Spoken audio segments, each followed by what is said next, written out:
Hola. Boas tardes. Bueno, ante todo, perdoade a demora. Hubo problemas técnicos de última hora que suelen suceder sempre en este tipo de eventos, ¿no? Bueno, agradecervos a vosa presenza aquí. Estas van a ser as segundas jornadas da Pobra do Tempo que inauguran, e para min podedes estar seguros que constitúe un prazer moi especial facelo. Por motivos que a maioría xa sabedes, a miña vinculación con este evento remítese xa á primeira edición, alá polo ano 1987, ou sea que eu penso que xa é un evento que está moi consolidado. Por razóns de traballo, agora me é imposible participar dunha forma activa na súa programación e organización, aínda que intento falar sempre con Manolo Gago mentre se programa, e, bueno, de momento ainda me fai caso de vez en cando, así que o primeiro é agradecerlle todo ese traballo que fai para que nós podamos agora disfrutalo. Este agradecemento o fago extensivo tamén a Lolo Fernández. Ela é a encargada de falar e coordinar todo o traballo de organización para que todo este preparado e transcurra sen ningún tipo de novidade. Penso que neste tempo que levamos gobernando queda moi clara cal é unha das señas de identidade deste goberno municipal. Refírome á protección, á conservación e á difusión do noso patrimonio. A compra da Casa da Cadea, as excavacións que tiveron lugar este ano no verán na Corte do Santo, ou a organización destas mesmas jornadas todos os anos son un bo exemplo disto e queremos, por suposto, continuar nesta liña. Quero aproveitar aquí para facer unha mención á noticia que saiu onte relativa ao interés que tiña este concello na compra da Torre de Xunqueiras. Que, como moita xente me pregunta, bueno, pois penso que quizás convinte facer unha pequena aclaración, non? Para ser sinceros, é algo no que levamos traballando xa algún tempo, eso sí, con moita discreción, porque este tipo de cousas pensamos que é importante leválas desta maneira por motivos que resultan evidentes. Sen embargo, bueno, pois por razóns que se escaparon ás nosas intencións, acabou saindo nos medios de comunicación. O que quero dicirvos aquí é que é algo que está bastante verde de momento, por non dicir moi verde, non? Aínda estamos na primeira fase de conversas, si mantivemos contacto, por suposto, ca propietaria do Pazo no seu momento para sondear a súa disposición a unha posible venda. En canto nos amosou esa posibilidade, pois foi cando empezamos a traballar no tema. Estamos dando os primeiros pasos, falando con algunhas institucións, porque está claro que este tipo de compra non se pode dar sin a colaboración delas, das institucións en xeral.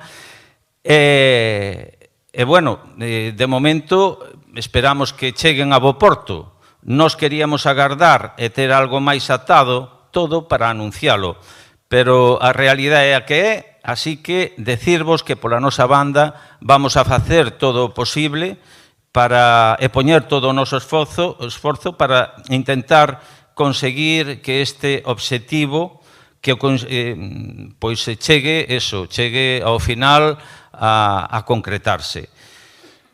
O consideramos, ademais, primordial para a Pobra do Caramiñal, non só desde un punto de vista patrimonial, sino tamén desde un punto de vista turístico, económico e, por suposto, cultural.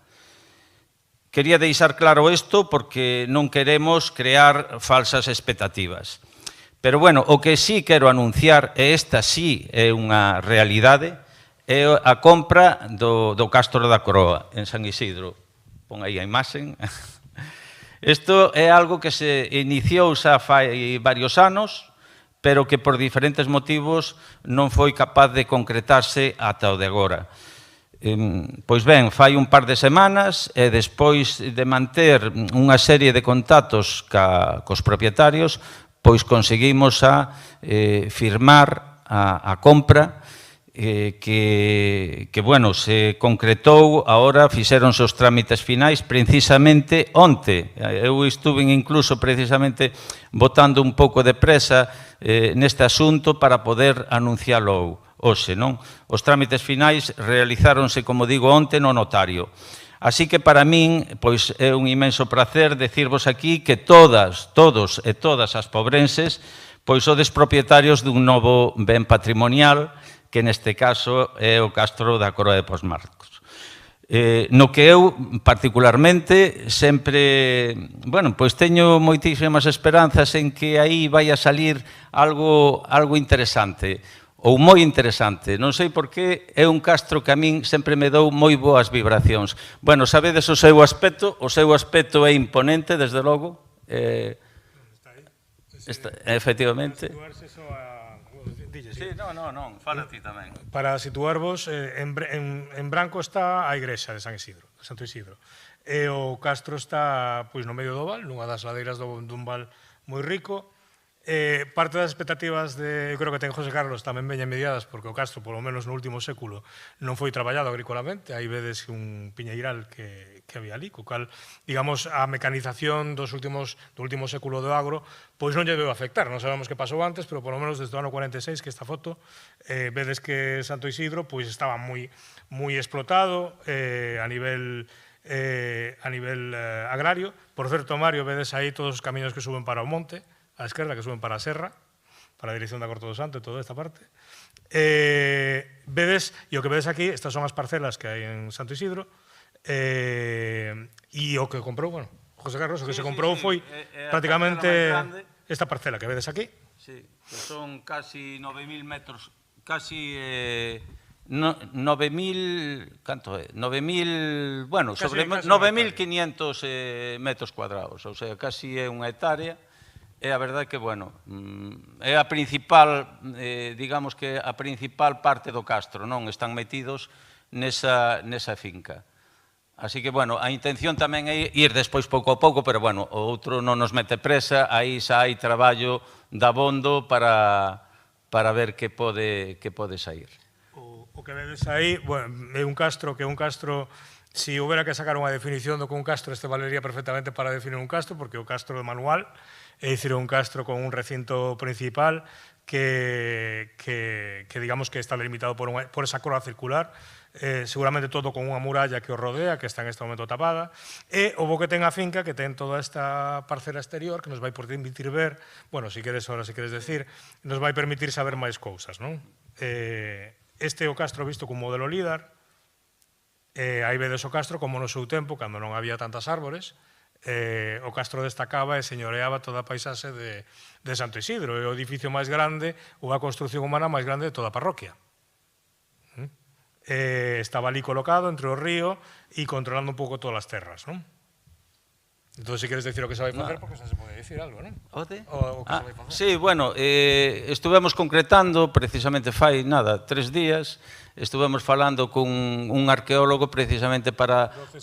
Do Instituto de Ciencias de Patrimonio do CSIC, que dicir, a idea é vincular o castro tamén cos proxectos científicos que hai en este momento en Galicia, por parte das institucións que están liderando eses proxectos alrededor de o ferro, non? E, digamos, vais a insertar dentro dun proxecto de investigación que se está en curso alrededor, digamos, da morfoloxía e da estrutura dos castros de Galicia, non? Sí, bueno, vais a facer sobre todo un proxecto de geofísica, georradar, moito de vos a mellor entendedes mellor así. Unha ecografía. Sí. É dicir, vais a facer unha ecografía do castro para ver todo o que hai abaixo. É dicir, antes de excavarse e poñerse aí a furar, é dicir, o primeiro que se vai facer é, a través de diferentes técnicas, vai ser o primeiro castro no Barbanza do que coñezamos todo o que hai debaixo del. É dicir, antes de ser excavado. É dicir, vamos a ter un retrato como unha especie de ecografía que se lle fai ás nais. Pois vais a facer unha cousa parecida sin tocalo para sabermos que o que ten debaixo. Ahora só falta que o fogamos e non haxa nada abaixo, pero en principio parece que vai haber cousas. Bueno, pois a idea é precisamente saber onde é os sitios máis interesantes, incluso para despois facer un primeiro sondaxe, non? Unha primeira excavación. Bueno, a ver se sale meniño ou meniña. Bueno, pois nada máis.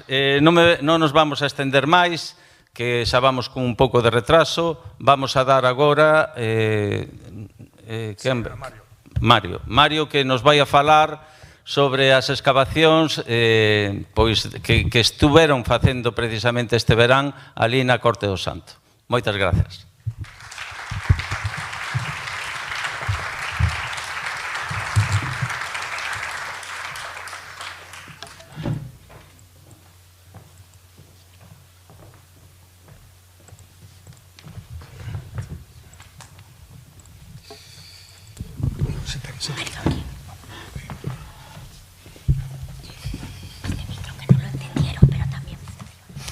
Vale, pois imos comezar ca primeiras, como saben, que como sempre, digamos, as jornadas se verteñen 4 sesións, 4 intervencións.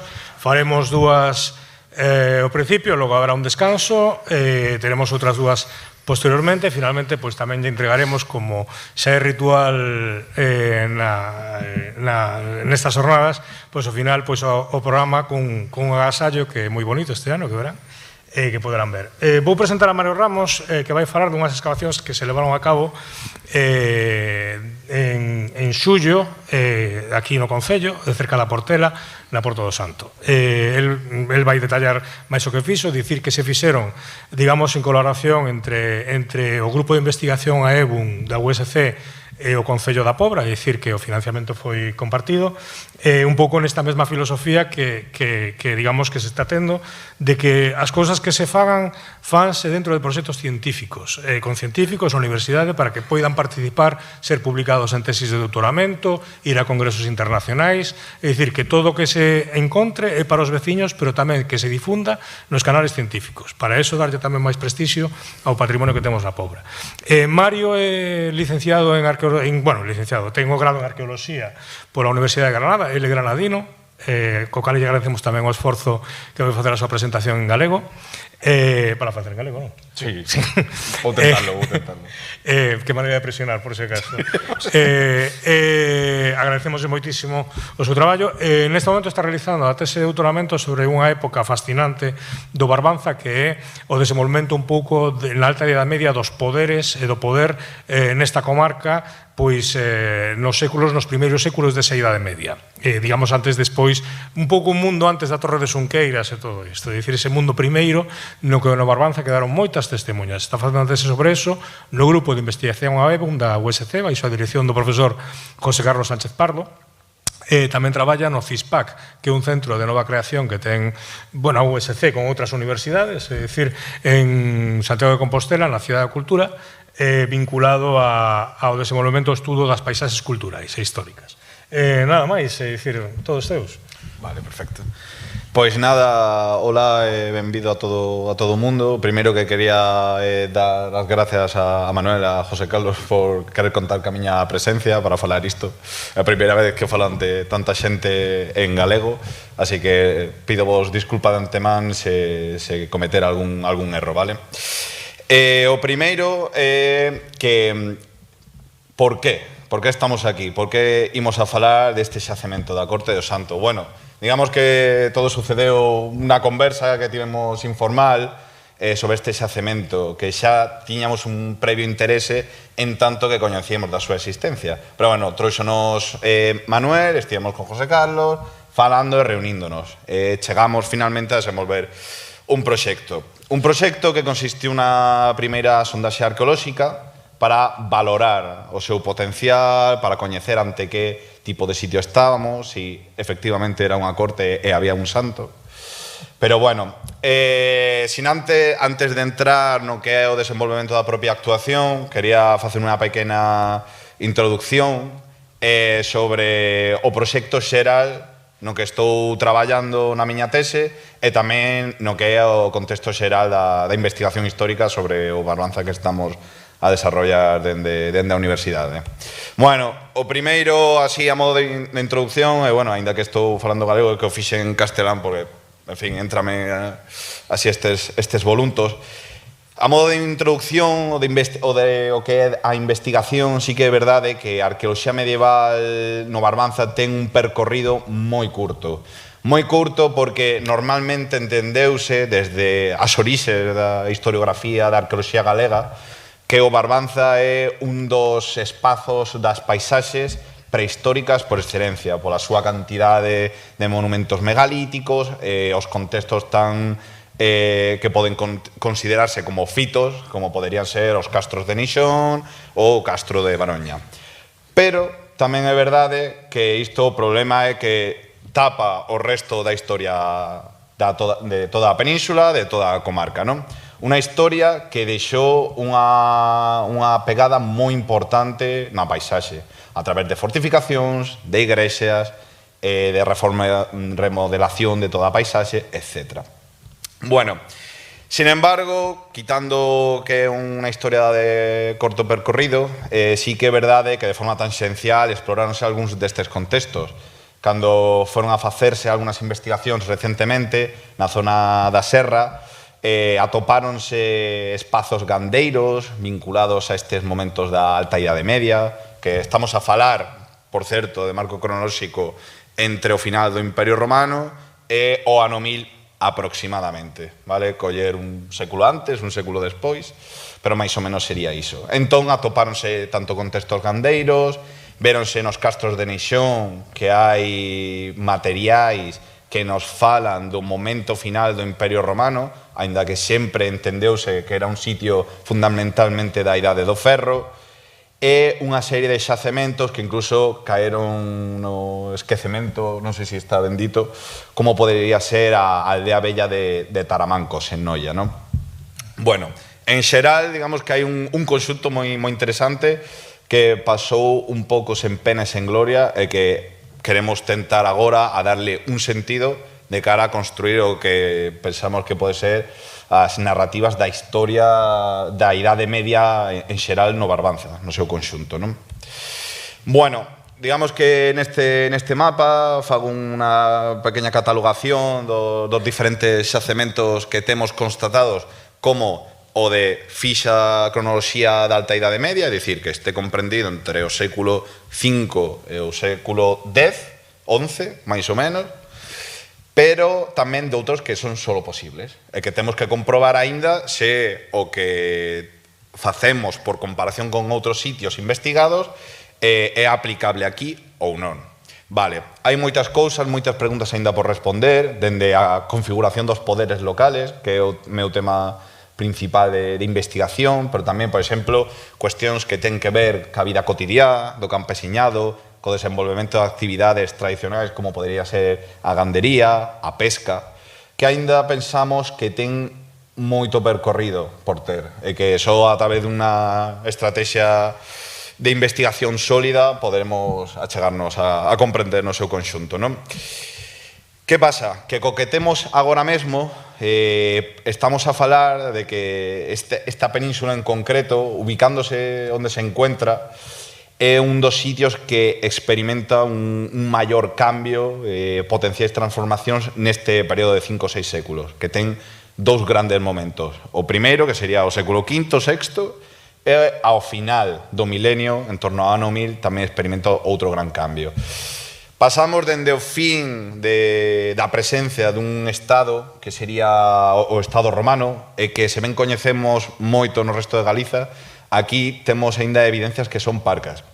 Sí que é verdade que o gran problema que tivo é que ninguén interesouse polo desenvolvemento dunha estrategia de investigación para coñecer que fixeron os romanos aquí, basicamente. Porque sabemos que estiveron aquí, hai laudas, hai necrópoles, coñécense nos castros tradicionais, hai contextos que siguen ata a época romana, etc. Pero parece como se estiveran, deixaron un baleiro e 4 siglos despois desaparecen.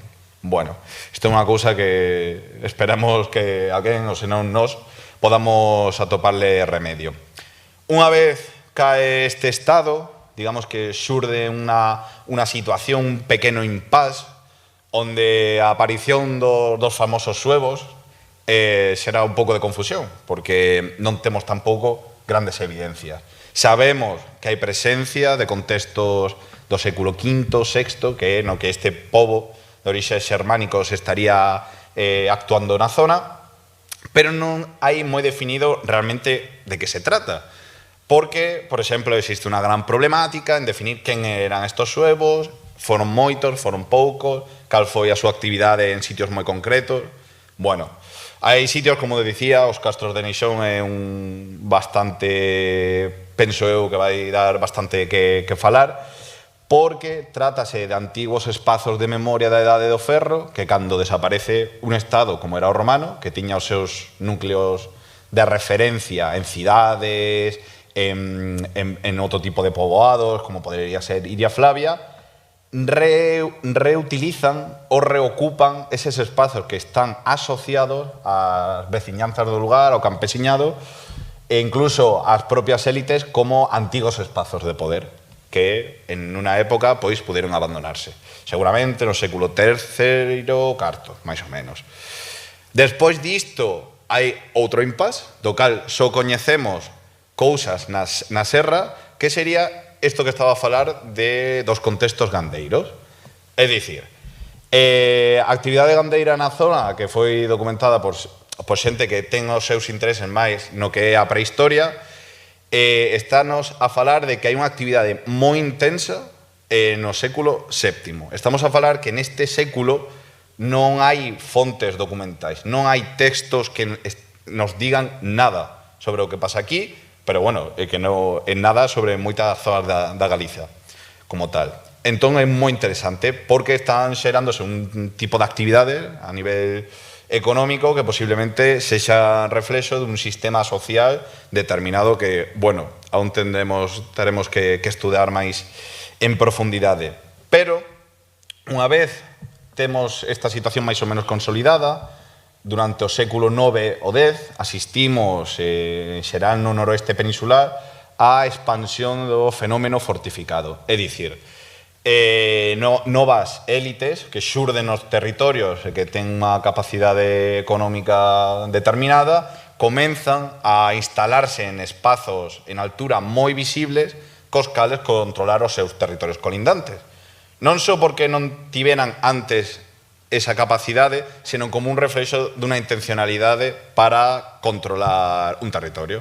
É dicir, se ti eres unha persoa que reivindicas controlar un espazo, pero previamente non tes maneira de demostrarlo físicamente ante a xente que estivo vivendo ali durante xeracións, unha maneira moi efectiva é apropiándose do territorio. E que mellor maneira que ocupar espazos en altura que sexan visibles para todo o mundo. Bueno, isto é un dos procesos que está a suceder nesta época e que, digamos, ten un dos seus puntos cúlmenes en un xacemento que agora falaremos, que estivemos traballando o ano pasado, que é o castro de Outeiro dos Mouros, o castelo de San Mamede, que está en Lousame, que é outro sitio que penso que dará que falar no futuro.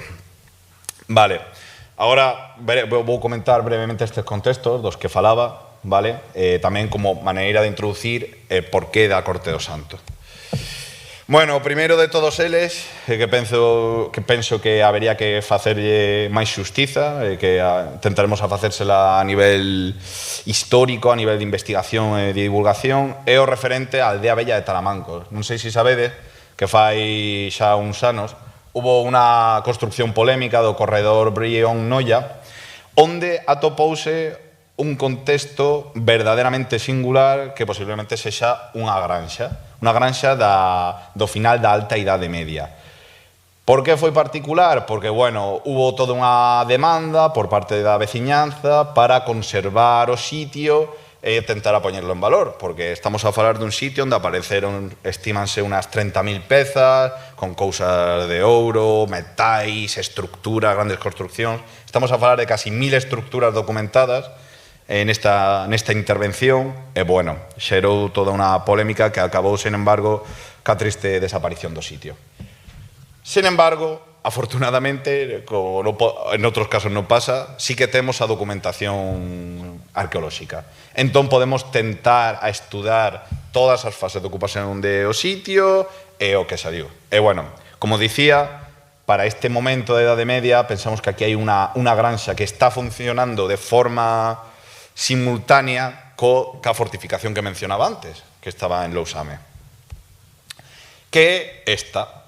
A intervención que fixéramos o ano pasado foi bastante pequeniña, un par de sondaxes, un 4x4 e un 2x3 aproximadamente, onde atopamos pois, unha serie de construccións de muros no alto dun cumio enclaustrado entre dos grandes penedos graníticos. Vale, que é o singular deste sitio? Primeiro, que estaba catalogado como un xacemento da Idade do Ferro.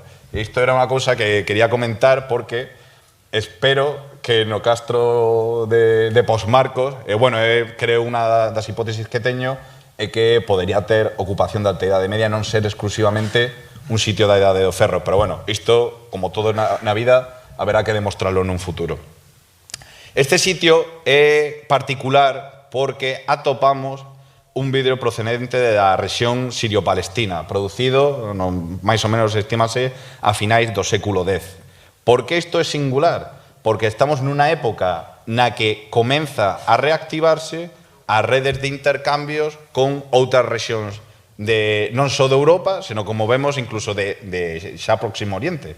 Entón, estamos a falar de que vai, pois eso, desde onde está hoxe en día a zona sirio-palestina, atravesa todo o mar e chega hasta este punto do Barbanza, hasta o castelo de San Mamede. Posiblemente aquí o que teñamos é unha élite que ten como unha especie de poder concedido pola monarquía e que ten maior capacidade que outras que estiveran activas no momento. Entón, xeran tal actividade económica que permítenlle importar como bens de prestixio este tipo de produccións que son moi raras e que non as temos documentadas nin publicadas de momento en contextos galegos. Así que esperamos que próximos meses salga o artigo. Os castros de Neixón, bueno, este é un xacemento paradigmático, como comentaba antes, da historiografía da arqueoloxía xeral galega, pero é moi interesante por estes momentos. Se mal non lembro, creo que agora estará xa preto de publicarse un contexto que fala deste momento, do final, pero posiblemente estemos tamén ante unha especie de posible vila que está operando nestes momentos, onde posiblemente residan algunhas élites. Non obstante, haberá que estudarlo en profundidade. Parecen materiais provenientes do Mediterráneo Oriental e isto é raro na época. Raro en todo o conxunto da Galicia, mas non raro na costa. Bueno, e agora imos a Corte do Santo. Vale. Agora, a la hora de entender as dinámicas do poder, como todo o mundo sabemos, non só existe, digamos, o poder civil, o laico, senón que tamén nesta época comeza a gañar moito peso a religión, concretamente o cristianismo. Que pasa? Que aquí é onde nos atopamos cun problema moi forte, e que non temos ningún tipo de igrexa, nin nada que sepamos con certeza que sexa pertenecente á época comprendida entre o século V e o 8-9. Hai alguna referencia nas fontes documentais, pero a nivel arqueolóxico non temos nada, porque o fenómeno forte ven despois, co século XI. Vale. A la hora de revisar o conxunto de xacementos que hai en todos os concellos do Barbanza, atopamos este que era moi singular, porque era o único de natureza eclesiástica onde non había referencias documentais a priori de que estivera en funcionamento e que houbera alguna reacción con mosteiros ou que sexa, e con unha descripción que podería responder a algúns xacementos que poden verse na meseta ou en outras partes do norte da Península Ibérica que poderían ser, pois, unha pequena igrexa.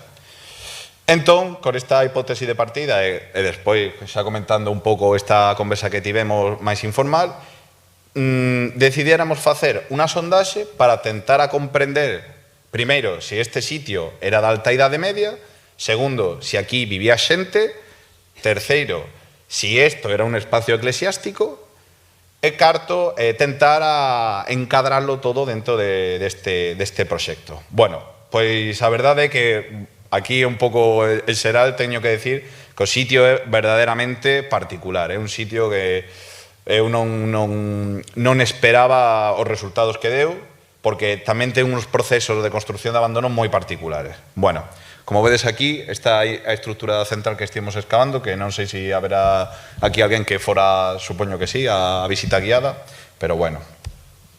Vale, entón, digamos que o plantexamento inicial era facer dúas sondaxes para, primeiro, documentar si esta construcción era medieval e se había máis. Entón, fixéramos en dúas zoas, outra que pensábamos que podería dar algo positivo, pero que ao final resultou mala, por decirlo de alguna maneira, pero bueno, necesaria, como todo. É curioso tamén o topónimo, e aquí temos que dar grazas á información coñecida por Miguel Conde, que estivo en conversa con Manuel, e, jolín, o tema do top 20, estamos movendo pedras que poderían ser de casi un metro de longitude e que tiñan un peso bastante considerable. É dicir, estamos ante unha construción que requiriu ao menos dunha man de obra bastante elevada, porque iso, levarlo a costas, a espalda sufre, vamos, vos lo digo de primeira man. Entón, claro, chaval, que o sitio estivera así, porque estaba o derrubo, se deixou limpo, etc., e procedeuse a retirar as cousas. Para a nosa sorpresa, tamén a potencia que tiña era escasa, é dicir, despois de levantar o gran conxunto de pedras, excavar un pouco da terra, atopamos que a situación xeral non era moi de unha gran profundidade. Co cal, iso quere decir, entre outras cousas, que o sitio non era unha gran construcción elevada. Era posiblemente un sitio pois pequeniño, vamos, non chegaría aos 2 metros de altura. Pois sí que é verdade que, insisto, os muros son moi gruesos, aquí vedes máis ou menos a longitude das que estamos a falar, vale? Que poderían ser, pois, son varios metros de largo, de ancho son case 1 metro, son, insisto, pedras que non é fácil, nada fácil, moverlas. Bueno, digamos que esta é a planimetría xeral que fixéramos da sondaxe, e que, bueno, vou explicar un pouco o que está en planta. Digamos que a construción prolóngase cara ao surleste, vale? Estaría orientado como desta maneira, e chega ata aquí, aproximadamente. Que pasa? Que o que consiguéramos facer é documentar ben estes muros, que, insisto, son muros de gran calibre, nos cales se atopa pois a técnica da cachotería. Empréganse como unha especie de cachotería, de pedra fundamentalmente granítica, que únese sen morteiro, é dicir, ponse a pedra sobre pedra, e pouco máis. Agora ben, só pudiéramos eliminar parte do derrubo, que como verades era bastante grande, porque, bueno, a intervención foi curta, principalmente era para ver ante que tipo de sitio estábamos, e non foi posible eliminarlo todo, que eso sería un objetivo para futuras campañas. Que apareceu en planta tamén? Bueno, estas dúas cousas de aquí son moi interesantes e aparecen aquí na foto anterior. E isto de aquí pensamos que podría tratarse unha especie de pía se collemos o tema da interpretación como sitio de natureza eclesiástica, e pola outra banda serían unha especie de escalóns. Entón non sabemos aínda ben se o muro remata aquí, este muro, e sigue por aquí unha especie de escalóns, ou se pola outra banda pudiera haber unha prolongación hacia aquí da construcción. Porque métese con unha especie de pequena coviña e demais. Bueno, este sería o nivel de o que é o chan, que sería como unha especie de terra batida chantada bastante compacta, e despois diso só estaba xa o que consideramos como nivel xeolóxico, é dicir, pois roca granítica que foi excavada e traballada. Despois fixéramos unha segunda sondaxe que foi esta, co fin de tentar a documentar outras posibles construccións, porque resultaba moi raro ver, primeiro, que o sitio tiña esta construcción en superficie e que despois había como unha especie de obra, de acondicionamiento para que a xente pasara. Entón, vedes, veréis, o sea, si vais, poderedes ver que hai como unha especie de muros que delimitan o camiño, etc. Ademais dun cercado que está no recinto exterior, etc. Entón, bueno, con todo, pensamos que isto é un espazo de acumulación de pedras, con unha especie de chan, pero pouco máis. Porque, bueno, salían pedras deste calibre tamén, grandes, pero sen ninguna lógica constructiva, aparentemente. Bueno, isto é unha das cousas que a min máis deixoume un pouco loco, porque é o tema da materialidade. Normalmente, aínda que sexa pouca, non é raro atopar materiais cerámicos que estenos a falar destes momentos. Pero é que neste sitio o único que atopamos foi isto. 2 anacos informes de cerámica moi desgastada que non nos proporciona realmente gran información. E despois, dunha banda, lousa de pizarra, que pensamos que podría formar parte da teitume, e tamén esta pequeña bola de granito, que pensamos que podría ser un útil, quizáis unha especie de muño de man ou algo por el estilo. Pero sin terlo demasiado claro de momento tamén, as cousas como son. Por que isto é raro? Porque insisto que é normal atoparse nestes contextos al menos algo que este a falar de que ali vivía xente. Entón, de momento aquí temos que decir que non vivía ninguén, aínda que fose utilizado. Sí que é verdade que o que consideramos tamén é que hai un proceso de abandono do sitio premeditado e ordenado. Moitas veces pode ser que estén familias vivindo nun sitio é que simplemente morra a súa descendencia, que ninguén volva ao sitio e simplemente abandónanse. Pero aquí o que pensamos é que foi un abandono premeditado, é dicir, dixeron, collemos as cousas e pirámonos de aquí. O cal explicaría tamén en boa medida por que atopamos isto de lousa, de pizarra, pero tan pouca, porque claro, se é a teitume o que sexa, o normal sería atopar máis anacos, porque só isto é o único que atopamos. Bueno, a maiores tomamos unha mostra de carbóns da época, que pensamos que seguramente pertenecería a viga que sostendría a teitume, e a mandamos a un laboratorio que hai en Estados Unidos que fan informes e análisis destes carbóns para obter unha datación, é dicir, unha fecha que nos sitúe nun encadre cronolóxico específico. Entón, tomamos do que pensamos que é o nivel de derrubo da teitume, porque isto permite pecharnos ou situar máis ou menos o momento de abandono do sitio. E para nosa sorpresa, porque, bueno, estivemos aí como debatendo se era moderno o sitio ou non era moderno, saliu que pode estar fechado o seu abandono entre finais do século XIII e inicios do XIV. Momento que coincide xusto ca presencia de San Xoán Miserera no territorio e con outro tipo de procesos. Vale. Por outra parte, temos o tema das fontes documentais, que aquí tamén temos que dar as gracias a José Ríos polas transcripcións sobre documento do Arquivo Diocesano, Arquivo do Reino de Galicia e o Arquivo Histórico Universitario, que permíteunos, digamos, darlle ao senso que ten a segunda etapa da súa vida, como marco referencial na paisaxe, na idade moderna, sobre todo, é dicir, post-abandono. Hai canto menos suxerencias constantes a unha serie de topónimos que non resistiron ao paso do tempo, como podría ser Nicolao, Pozo Negro, Porto Vell, ou incluso a Ermida. Por que decimos que non resistiron tan ben o paso de tempo? Por exemplo, esta vocación de San Nicolao, que non saibamos, non se utiliza xa hoxe en día. A Ermida, a Ermidiña, sí que parece ser que, bueno, ainda paisanos de Santo Isidro e Posmarcos o siguen empregando, porque lembrarán seguramente da súa infancia o que sexa o sitio.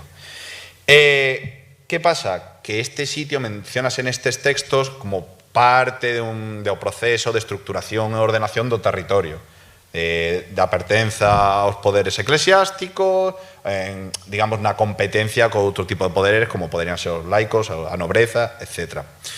E a isto haberá que darle un par de voltas, pero podería ser moi interesante un petroglifo que hai nunha gran pedra no sitio, que é como unha especie de H, que marcaría, quizás, unha división parroquial, se mal non lembro, ou polo menos a nivel territorial.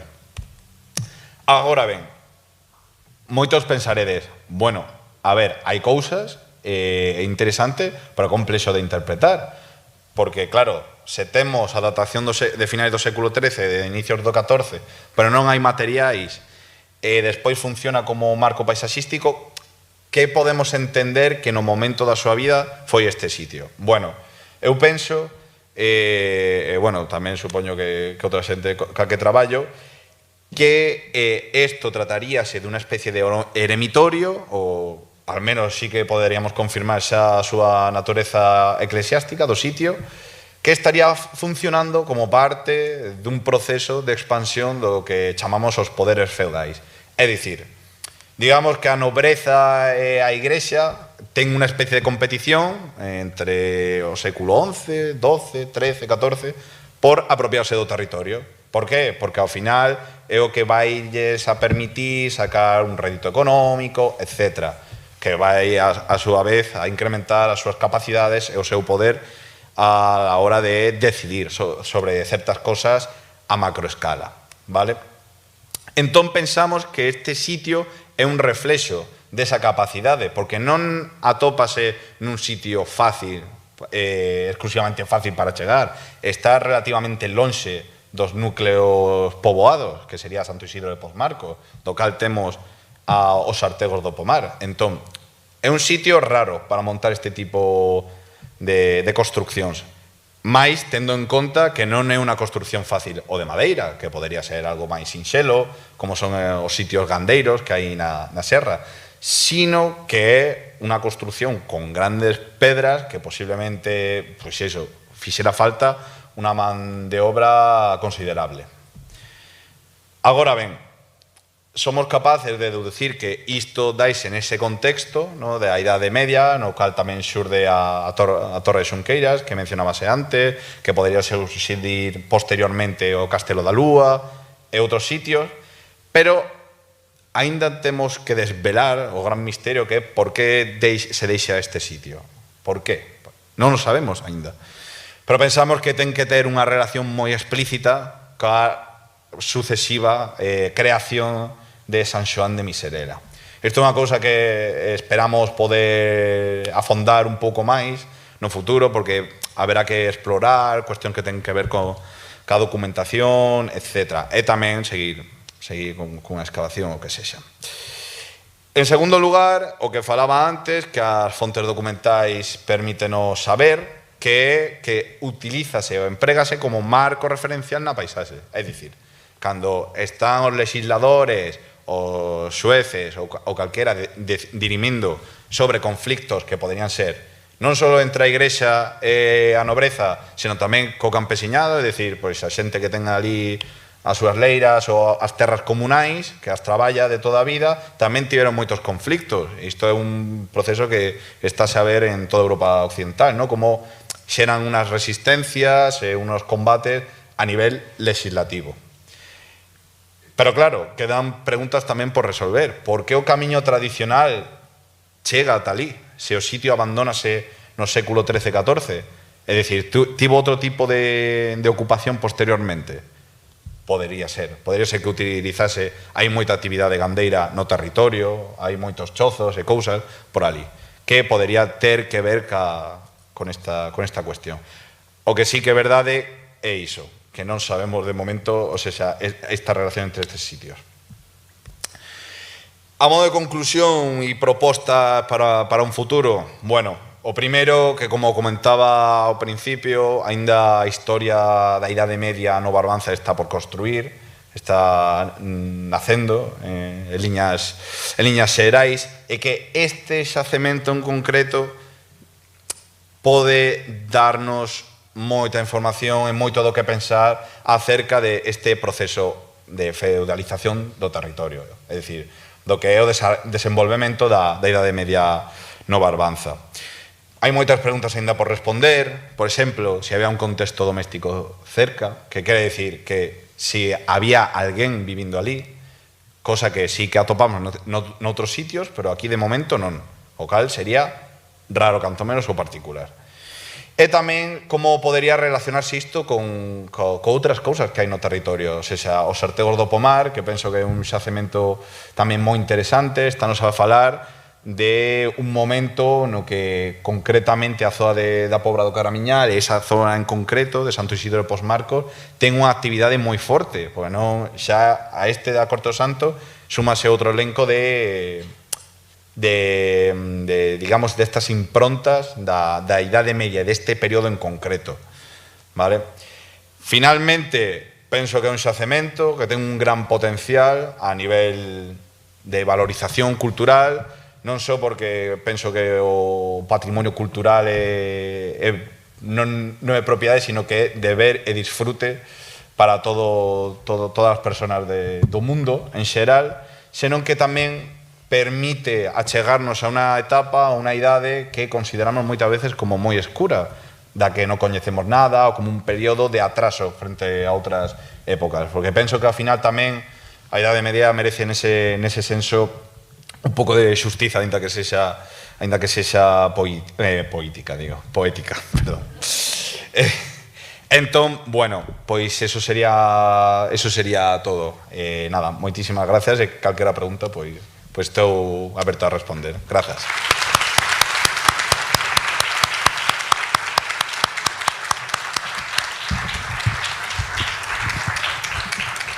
Moitísimas grazas, Mario. Imos facer como sempre, vamos a deixar as preguntas para antes do descanso, é dicir, despois da seguinte intervención. Moitas grazas.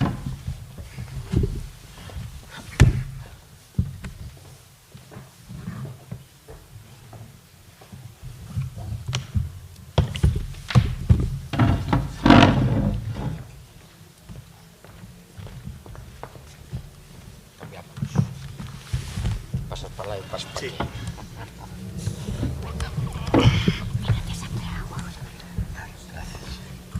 Este é teu, non?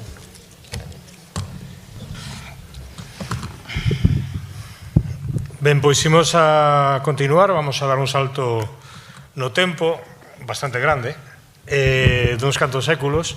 Para min é un placer presentar ao noso seguinte relator, a quen coñezo desde hai moitas décadas xa, que é don Xosé María Fernández Pazos, cronista oficial de Ribeira, pero antes de cronista oficial de Ribeira foi tamén moitas outras cousas, xornalista, licenciado en Historia, camiñando cara a súa tese de doutoramento.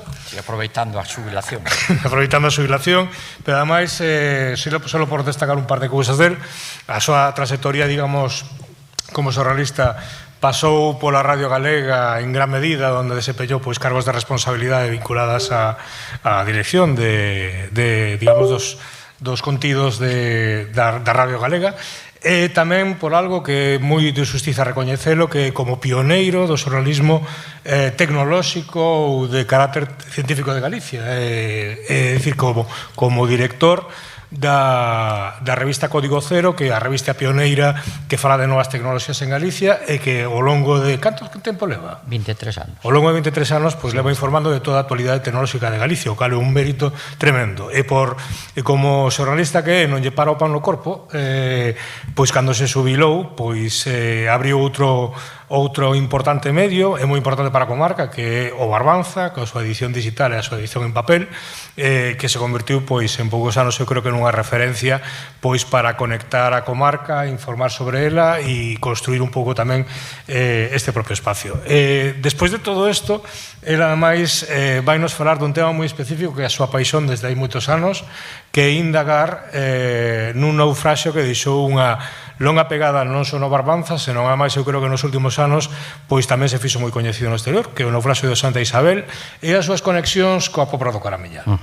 Cando queiras. Moi ben, gracias, Manolo. Bueno, pois antes de nada agradecer esta invitación para participar nestas 7ª xornadas de divulgación histórica, para acercarles a vostedes a historia dun dos naufraxios pois máis destacados da historia marítima do noso país, non acontecida pois este ano fixo 103 na illa de Sálvora, non?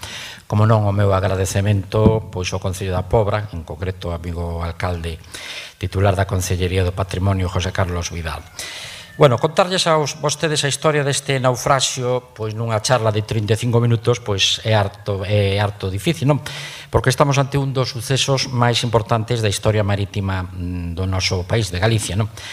Na memoria e na imaginación popular da Ría de Arousa está a historia do naufraxio do vapor Correo Santa Isabel, un suceso que enlutou as aguas de Ribeira e das súas parroquias e tamén de toda a ría e da costa galega, entre eles Pobra do Caramiñal, que pagou con 8 dos seus veciños que eran tripulantes do barco, eran o maior número de galegos da tripulación e faleceron neste naufraxio, non? Deles falaremos dentro dun momento. Era esta de Santa Isabel unha historia da que curiosamente pois non había moitas referencias nos últimos anos, todo se remontaba a comentarios de rúa e nos que se misturaba a realidade coa imaginación. Non lles vou a contar aquí en detalle a cronoloxía da historia do naufraxio, de sobra coñecida tras o labor de difusión que moitos investigadores pois levamos facendo desde hai anos. Pero si lles vou a facer na miña intervención un resumen breve do acontecido, centrándome nas curiosidades e anécdotas, moitas delas descoñecidas, e que espero pois completar no futuro con novas aportacións, non? Como non, o protagonismo da Pobra con esas 8 vítimas mortais e 2 superviventes, todos eles membros da tripulación. É necesario situarnos antes de nada nos anos en que acontece un naufraxio. Estamos en pleno boom da emigración española e por extensión galega a América. A marcha de cidadáns a Latinoamérica, principalmente que empezou en 1880 aproximadamente, dun xeito masivo, ten merecido tal cantidad de obras e referencias que resulta imposible contarlles nesta charla a importancia da mesma e, sobre todo, as súas consecuencias, tanto como aos países emigrantes onde chegaban os galegos como os países de onde partían, non? Imos ir saltando rápido porque o tempo apremia, porque senón pois podía estarlles contando a miña paixón, como decía Manolo, pois levo desde os anos 90 investigando o naufraxio, podía estar aquí horas contándolles curiosidades, pero vamos a apurar un pouco, non? Situámonos na época do naufraxio que nos interesa. Encontrámonos a principios do século XX, en plena época da emigración a América. Na década dos anos 10 a 20 do século pasado, de España emigraron 1.209.000 persoas, das que 460.900 eran galegas. Unha das navieras que máis pasaxes transportaba era a Compañía Transatlántica Española, que despois da debacle colonial de 1898, na que se perdeu boa parte da flota que facía rutas a América e a Filipinas, iniciase un relanzamento da construción de novos buques, xa que a emigración era un mercado que se prevía iba a dar pois moi bons beneficios económicos, non? Así, en 1914, a Sociedade Española de Construcción Naval, con sede en Matagorda, Cádiz, empeza a construir o primeiro dos 2 buques que serían os máis modernos da flota da Compañía Transatlántica Española, o San Carlos e o Santa Isabel. Santa Isabel I e San Carlos, que serían xemelgos. Falamos destes 2 buques, nomes escollidos en referencia á colonia española, os que temos certa edad o lembramos, de Guinea Ecuatorial. Con vidas distintas, estes vapores Correo terían como misión recoller os emigrantes e pasaxes polos portos de España para despois trasladalos a América en transatlánticos desde o porto de Cádiz. O protagonista da nosa historia é un deses barcos transatlánticos, o vapor Correo Santa Isabel, convertido a causa da mala sorte no chamado Titanic galego, tal como o calificaría a prensa en recordo ao acontecido uns anos antes nas aguas do Atlántico Norte. En aquela ciaga noite de xaneiro encontramos frente a comportamentos heroicos feitos reprobables, algúns deles que incluso hoxe pois non merece a pena difundir, non? Quero precisamente nesta intervención defender aos habitantes da illa de Sálvora, como é habitual cando existen naufraxios, e sobre todo nos referidos á Costa da Morte galega aparece a figura do raqueiro, é dicir, os salteadores de barcos que o ben axudaban a fundilos ou roubaban o que transportaban. Os raqueiros non teñen protagonismo neste suceso do Santa Isabel, como amosan as declaracións do segundo oficial Luís Cebreiro ou do capitán do barco Esteban García Muñiz. Tampouco o expediente do Xulgado de Mariña 15/21, realizado polo xuíz instructor da causa, amosa casos de rouba ou pillaxe das vítimas do naufraxio. Todo o contrario, destacan o heroísmo e a entrega dos residentes da illa e o comportamento destacado dos veciños de Ribeira. Comportamento que fixo que se iniciara pola prensa unha proposta de otorgarlle o título de moi noble, leal e humanitaria, Si ben o asesinato do presidente do goberno, Eduardo Dato, en marzo de 1921, paralizou a proposta que nunca máis chegou a retomar as causas que iremos coñecendo ao longo desta exposición. Volvamos á crónica da nosa historia. Antes de nada, dicirlles que hai unha película que está de hai uns 4 anos xa, non? Sí, máis ou menos, non? Na que, bueno, cambias un pouco a historia real do naufraxio. Ali non houve nin asesinato, nin houve afundimento do barco a propósito, nin nada. Se trata dunha ficción, bueno, que queda aí como anécdota para aclarar, porque moita xente se cree que o que narra esa película, pois, en realidad, é o que aconteceu, non? Pero non é así. Ben, como dicíamos, en 1914 o Consello de Administración da Compañía Transatlántica Española, con sede social en Barcelona, decide a construción deses 2 novos vapores que cubrirían a liña Bilbao-Cádiz-Canarias-Fernando Poo, os que ampliarían a flota da naviera. Asimismo, os responsables da compañía decidiron que os buques, coñecidos popularmente como correos, pois levarían os nomes de Santa Isabel e San Carlos e serían semelgos.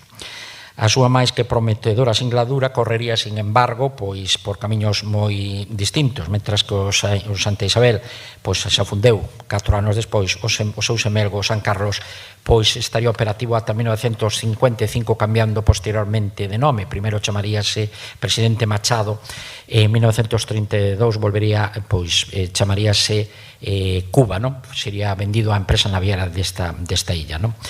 Foron estes vapores os primeiros que a Compañía Transatlántica Española construiu nos astileiros gaditanos, xa que con anterioridade solía facelos noutros astilleiros do norte da península, non?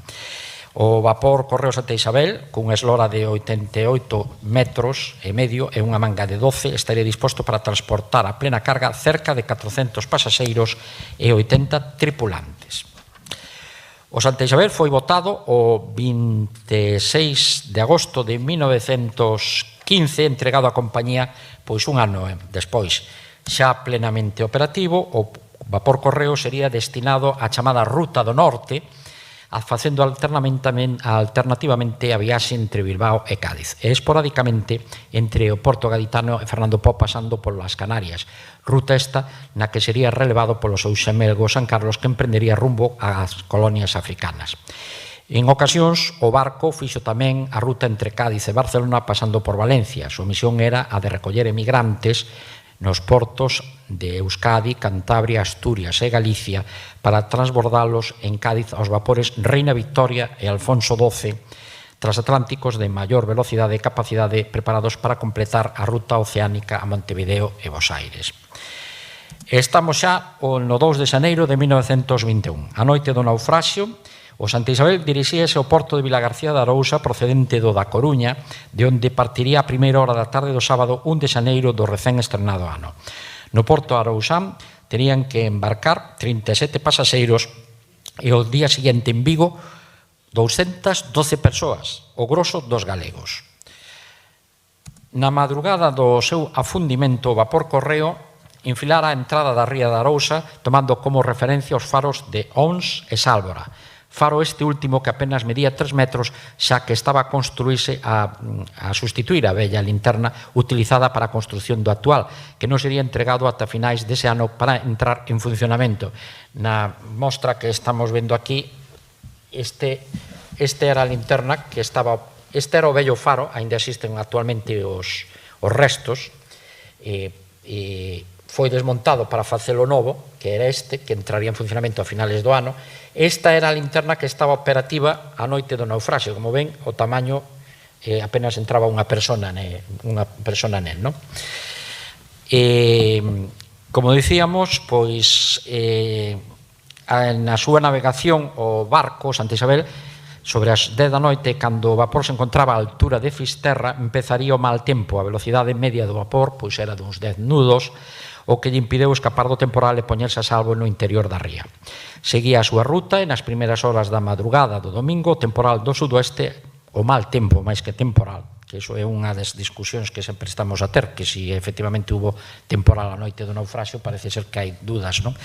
Porque os mapas meteorolóxicos dese momento pois non indican, había serrazón, o que chamamos na costa serrazón, o sea, mala visibilidade, un pouco de oleaxe, pero non había un temporal en sí, non? falaremos delo un momento.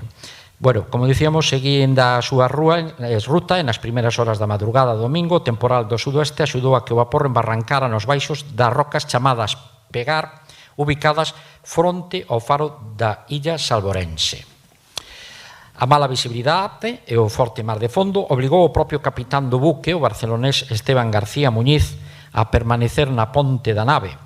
A situación meteorolóxica fixo que o vapor correo se desplazara máis rápido do previsto cara ao norte e, en vez de enfilar o canal de entrada da ría, embarrancou contra a costa da illa, cerca dos Besugueiros, unha pequena cala próxima ao lugar do naufraxio. O capitán, en ese momento, ordenou maniobra de ciar ou marcha atrás, pero o buque, a ir casi en lastre, non obedeceu tan rápido como debía e montou sobre unha das rochas chamada a Pegar, abríndose 3 fendiduras polas que comenzou a entrar agua e con eso a fundirse de proa con bastante rapidez. Era a 1:50 da madrugada domingo 2 de xaneiro.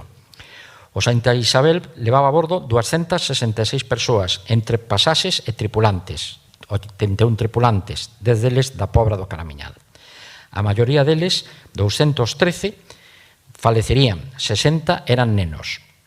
Morrerían afogados e destrozados contra as rochas e o mar fixo o resto empuxando o barco contra os baixos da illa. Non? O número de víctimas mortais deste desastre sería un maior se non fora pola intervención do segundo oficial don Luís Cebreiro. Non, este Ferrolán, que sería un dos oficiais máis condecorados da Mariña Civil Española na primeira metade do século XX, evitou que morreran máis persoas ao reter o bote número 8, pois con casi 30 pasaxeiros e tripulantes, evitando que o mismo fora contra as rocas como ocurrira con outros botes que pola presa de sair do vapor foron arroxados contra os baixos da illa, perecendo casi todos os seus ocupantes. Non? Pero si destacada foi a actuación deste mariño, máis digna de mención foi a actuación dos homes e das mulleres da illa. Era fin de semana e ano novo, e na pequena aldea de Sálvora solamente quedaban os máis pequenos e os máis vellos, e algúns mozos, xa que o resto dos 57 habitantes da aldea, 52 vivían no poboado e 5 no faro, estaban celebrando o comenzo de ano cos seus familiares nas parroquias de terra, principalmente San Pallo de Carreira, a onde pertenecía a illa en eses tempos. Hoy a illa está integrada na parroquia de Aguiño do Concello de Ribeira, parroquia creada en 1959. Non? A noticia do embarrancamento do Santa Isabel chegaría á aldea levada por un dos torreiros do pequeno faro, o castellonense Tomás Pagán, sobre as 5 da mañá. Non? Inmediatamente 3 mulleres, as chamadas heroínas de Sálvora, da que seguramente vostedes escoitarían moitas veces falar, María Fernández Oujo, de 16 anos, Cipriana Oujo Maneiro, de 24, e Josefa Parada Crujeiras, de 32, nunha adorna, noutra adorna Cipriana Crujeiras Reirís, de 48, José Oujo Lema, e unha terceira adorna con Francisco Oujo Lema, José Parada e Manuel Canela, botáronse cara á playa da Area dos Bois, donde permanecerían varadas as embarcacións dos colonos. Con esta acción iniciaríase un dos feitos máis heroicos do salvamento marítimo das nosas costas, xa que as mulleres e os homes bogarían en unha noite de mal tempo iniciando o rescate da pasaxe. Tamén participarían desde terra outros veciños da aldea. Mentras isto acontecía, outra adorna con 2 homes foi cara a Ribeira, e a noticia do naufraxio do Santa Isabel chegaría a recén estrada cidade sobre as 10 da mañá, iniciándose inmediatamente o salvamento e saindo cara a Sálvora varios pesqueiros que traerían horas despois os náufragos e tamén os primeiros cadáveres dos afogados. O primeiro dos pesqueiros sería o vapor Rosiña, que estaba a punto de salir cara a Vigo e que foi incautado polo axudante de Mariña, o alférez de navío Daniel Basterrechea. Ordenaría o axudante que o resto da flota levantara a presión, dado que ao ser festivo os barcos estaban amarrados. Bueno, hai que dicir que as declaracións da pasaxe, tripulantes e do segundo oficial na investigación ordenada pola autoridade mariña eximaría de calquer responsabilidade o capitán do buque, non coñecedor da ruta, que xa a fixera 5 veces. Non? O comportamento dos homes e das mulleres de Sálvora e do pobo de Santa Uxía de Ribeira coas vítimas sería recoñecido coa entrega da medalla de salvamento marítimo e con diversas condecoracións de organizacións e institucións como a cidade de Vigo, que apoyaría as heroínas cun masivo recibimento do pobo e das autoridades. Aí ven vostedes, pois, por exemplo, o recibimento diante do antigo Concello de Vigo, a chamada prisión, e tamén abaixo pois, o Gran Peña, que daría orixen, organizou un campeonato de fútbol. Existe a Copa, ademais, esa para recaudar fondos para axudar as mulleres, non? E, bueno, aí ven as heroínas cas súas medallas, non? A prensa da época, pois, recollería con grandes titulares a información deste naufraxio, e no recordo a imaginación popular sería, como dicíamos, chamado Titanic galego, non? Xa que xunto ao elevado número de víctimas, morreron 213 e salváronse 53, a súa historia está chea de feitos verdadeiramente heroicos e tamén, como non, de miserias dignas das melloras tragedias, non? O afundimento do Santa Isabel foi o segundo naufraxio en número de víctimas civis da historia marítima de Galicia e o quinto dos acontecidos na costa galega. O primeiro número de víctimas foi unha fragata en Viveiro, a fragata Santa María Magdalena, en 1810, con 480 víctimas. O segundo, o HMS Captain Fisterra, con 472. Aí o primeiro dos civiles sería o Salier Alemán, un transatlántico afundido nas Basoñas. O terceiro, Santa María la Anunciada, en Fisterra, un buque militar. E o quinto, Santa Isabel, o vapor Correo, con 213 civiles. Por certo, as mulleres que interviron neste rescate participarían anos despois noutros dous salvamentos, no Cataluña e no Biscarri Mendi, aunque non houbo víctimas mortais, non? Desgraciadamente, esta historia de recoñecementos e loas non tería un final feliz principalmente para as súas protagonistas, non? As envidias, os fiumes e os comentarios malintencionados levantarían co paso do tempo unha falsa lenda sobre a intervención dos aldeanos de Sálvora na noite do naufraxio, renacendo a historia dos raqueiros tan presentes en boa parte dos afundimentos das nosas costas. A investigación oficial, como decíamos, como ven, estou apurando, se nota que son locutor de radio, verdad? Apuro bastante porque senón pasámonos do tempo. A investigación oficial e a periodística da época desmenteu taxativamente estas malas interpretacións e a prensa sairía en defensa das mulleres ou dos homes de Sálvora, non? Pero o mal estaba xa feito e as mulleres quixeron esquecer a ofensa aínda que non perdonaron o dito. Eu teño que dicir que non logrei falar nunca con ninguna das heroínas. A última delas, María de Sálvora, morreu en outubro de 1990, pero non quixo ela nin a súa familia falar nunca deste tema. Posteriormente, a súa filla Manuela, que ainda vive hoxe en Aguiño, pois abríronse un pouco e empezaron a contarme cousas, pero xa desgraciadamente as que interviron directamente no naufraxio, pois non houve maneira de falar con elas, non? O capitán don Esteban Muñiz e o propio segundo oficial do buque, don Luís Cebreiro, que salvaría con súa actuación a cerca de 30 persoas, se irían en defensa dos habitantes da illa e do seu comportamento, non? Imos cas anécdotas. O Santa Isabel non naceu xa con pé, non? O buque foi entregado á armadora, como dicíamos, en 1916, e xa na súa primeira singladura iniciaríase con pouco éxito, como augurio do que sería o seu triste final, xa que aquel viaxe inaugural entre Cádiz e Barcelona, o primeiro en novembro do 16, o vapor sufriría unha avería nas turbinas que o obligou a permanecer na ciudad de Valencia durante varios días e a desembarcar a pasaxe que continuaría cara a cidade Condal en tren. Tras os arranxos, a naviera destinou o vapor Correo a chamada Ruta do Norte entre Bilbao e Cádiz e alternativamente entre esta cidade e a colonia de Fernando Pó, pasando a Canarias. Non sería esta a única incidencia do vapor Correo. En 1918, unha onda xigantesca barreu da cuberta do Santa Isabel a varias persoas, falecendo 3 e resultando feridas 6. Foi entre Cabo Prior e Prioriño na costa de Ferrol. Morreron un camareiro, un pasaxeiro de segunda e un rapaz de 3 anos. O cadáver do cal apareceu 14 días despois na playa de Reira, en Camariñas. En 1919, o vapor encontraba unha mina cerca de Cabo Roca, cerca de Portugal. En fin, como ven, non empezou moi ben, non? Este é o informe do capitán sobre a primeira avería que tuvo, non? O barco á altura de Valencia, non? O capitán da última singladura do vapor Correo, don Esteban García, era natural de Barcelona, tiña 33 anos, é veterano da navegación, embarcado desde os 14 anos, e bo coñecedor da ruta a Cádiz, xa que a realizara en 5 ocasións anteriores e fora condecorado en varias ocasións polas súas intervencións no rescate de persoas. O segundo oficial, don Luís Cebreiro, natural de Ferrol, de 26 anos, 7 anos de navegación en distintos vapores, é o gran héroe da traxedia do Santa Isabel e héroe posteriormente de outros salvamentos, non?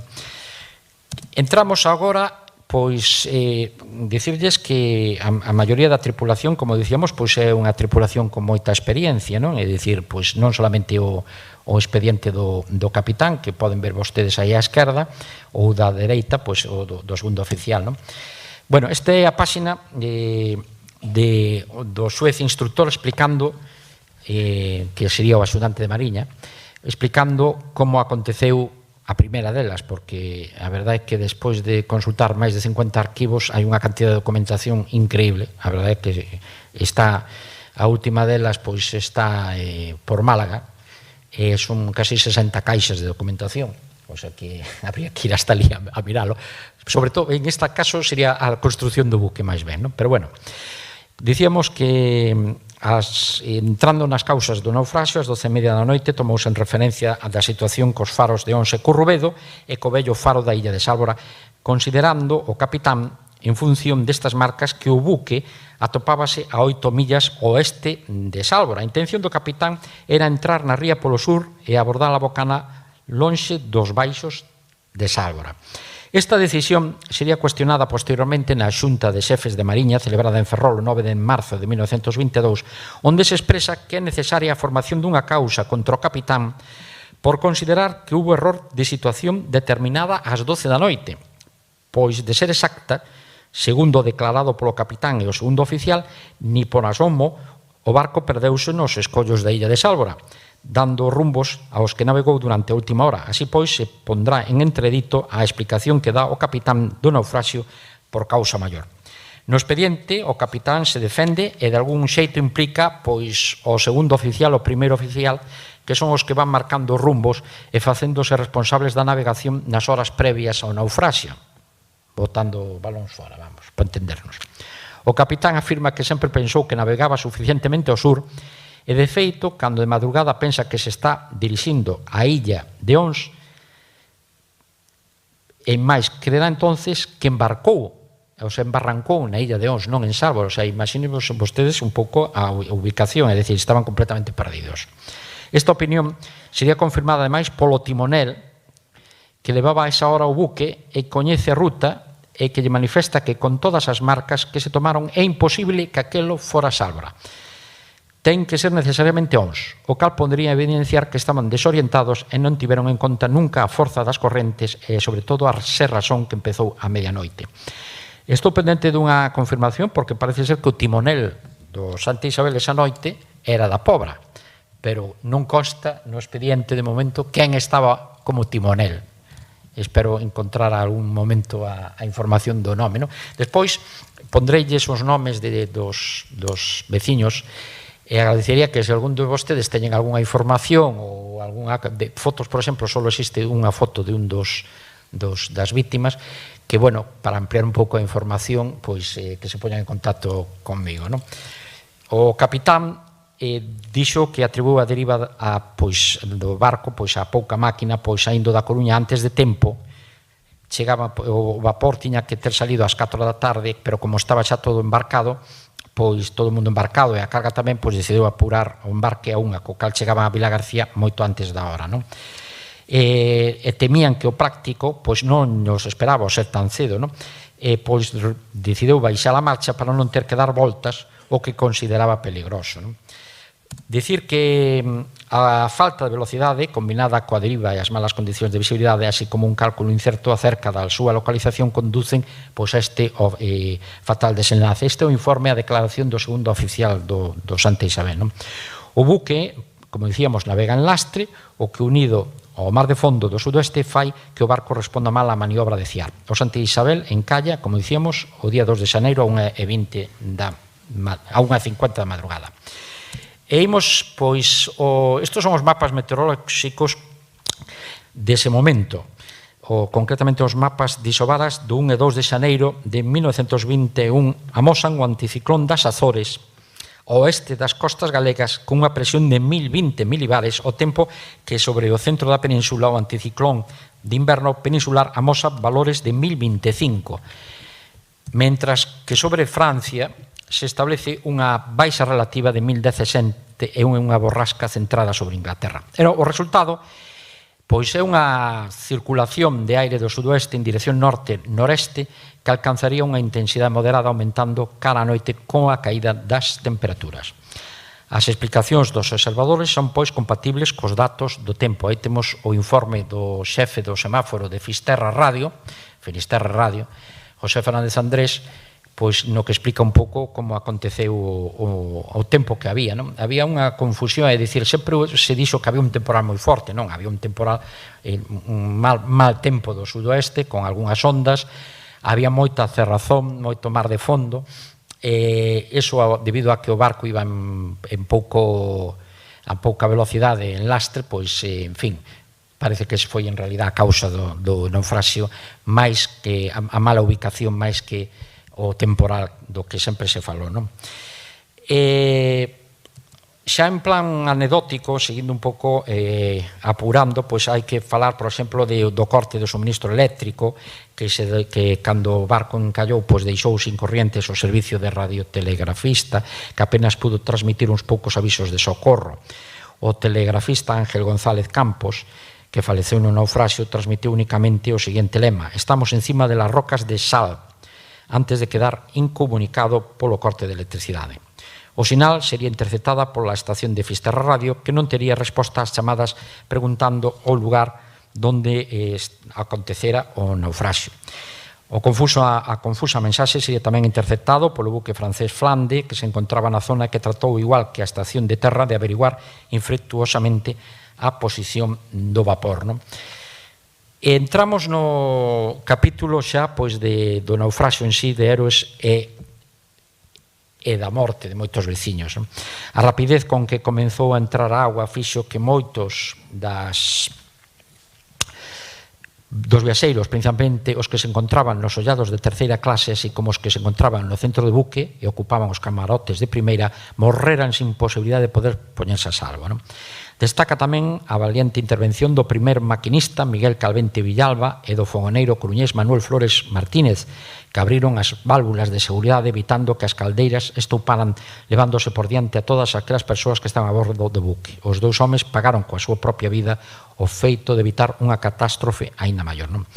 Na zona de popa, o segundo oficial Luis Cebreiro estivo acompañado polo capellán do buque, o reverendo don Antonio Pescador, que foi arrastrado da cuberta e o seu corpo sería rescatado entre as aguas horas máis tarde, non?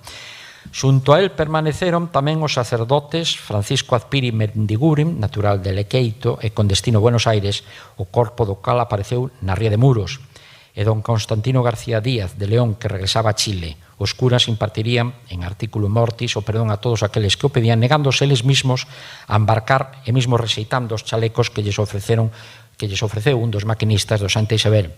Solamente lograría salvarse o sacerdote leonés, non? A morte de unha nai e dos seus fillos, que é a historia que lles poño nesta proxección, non?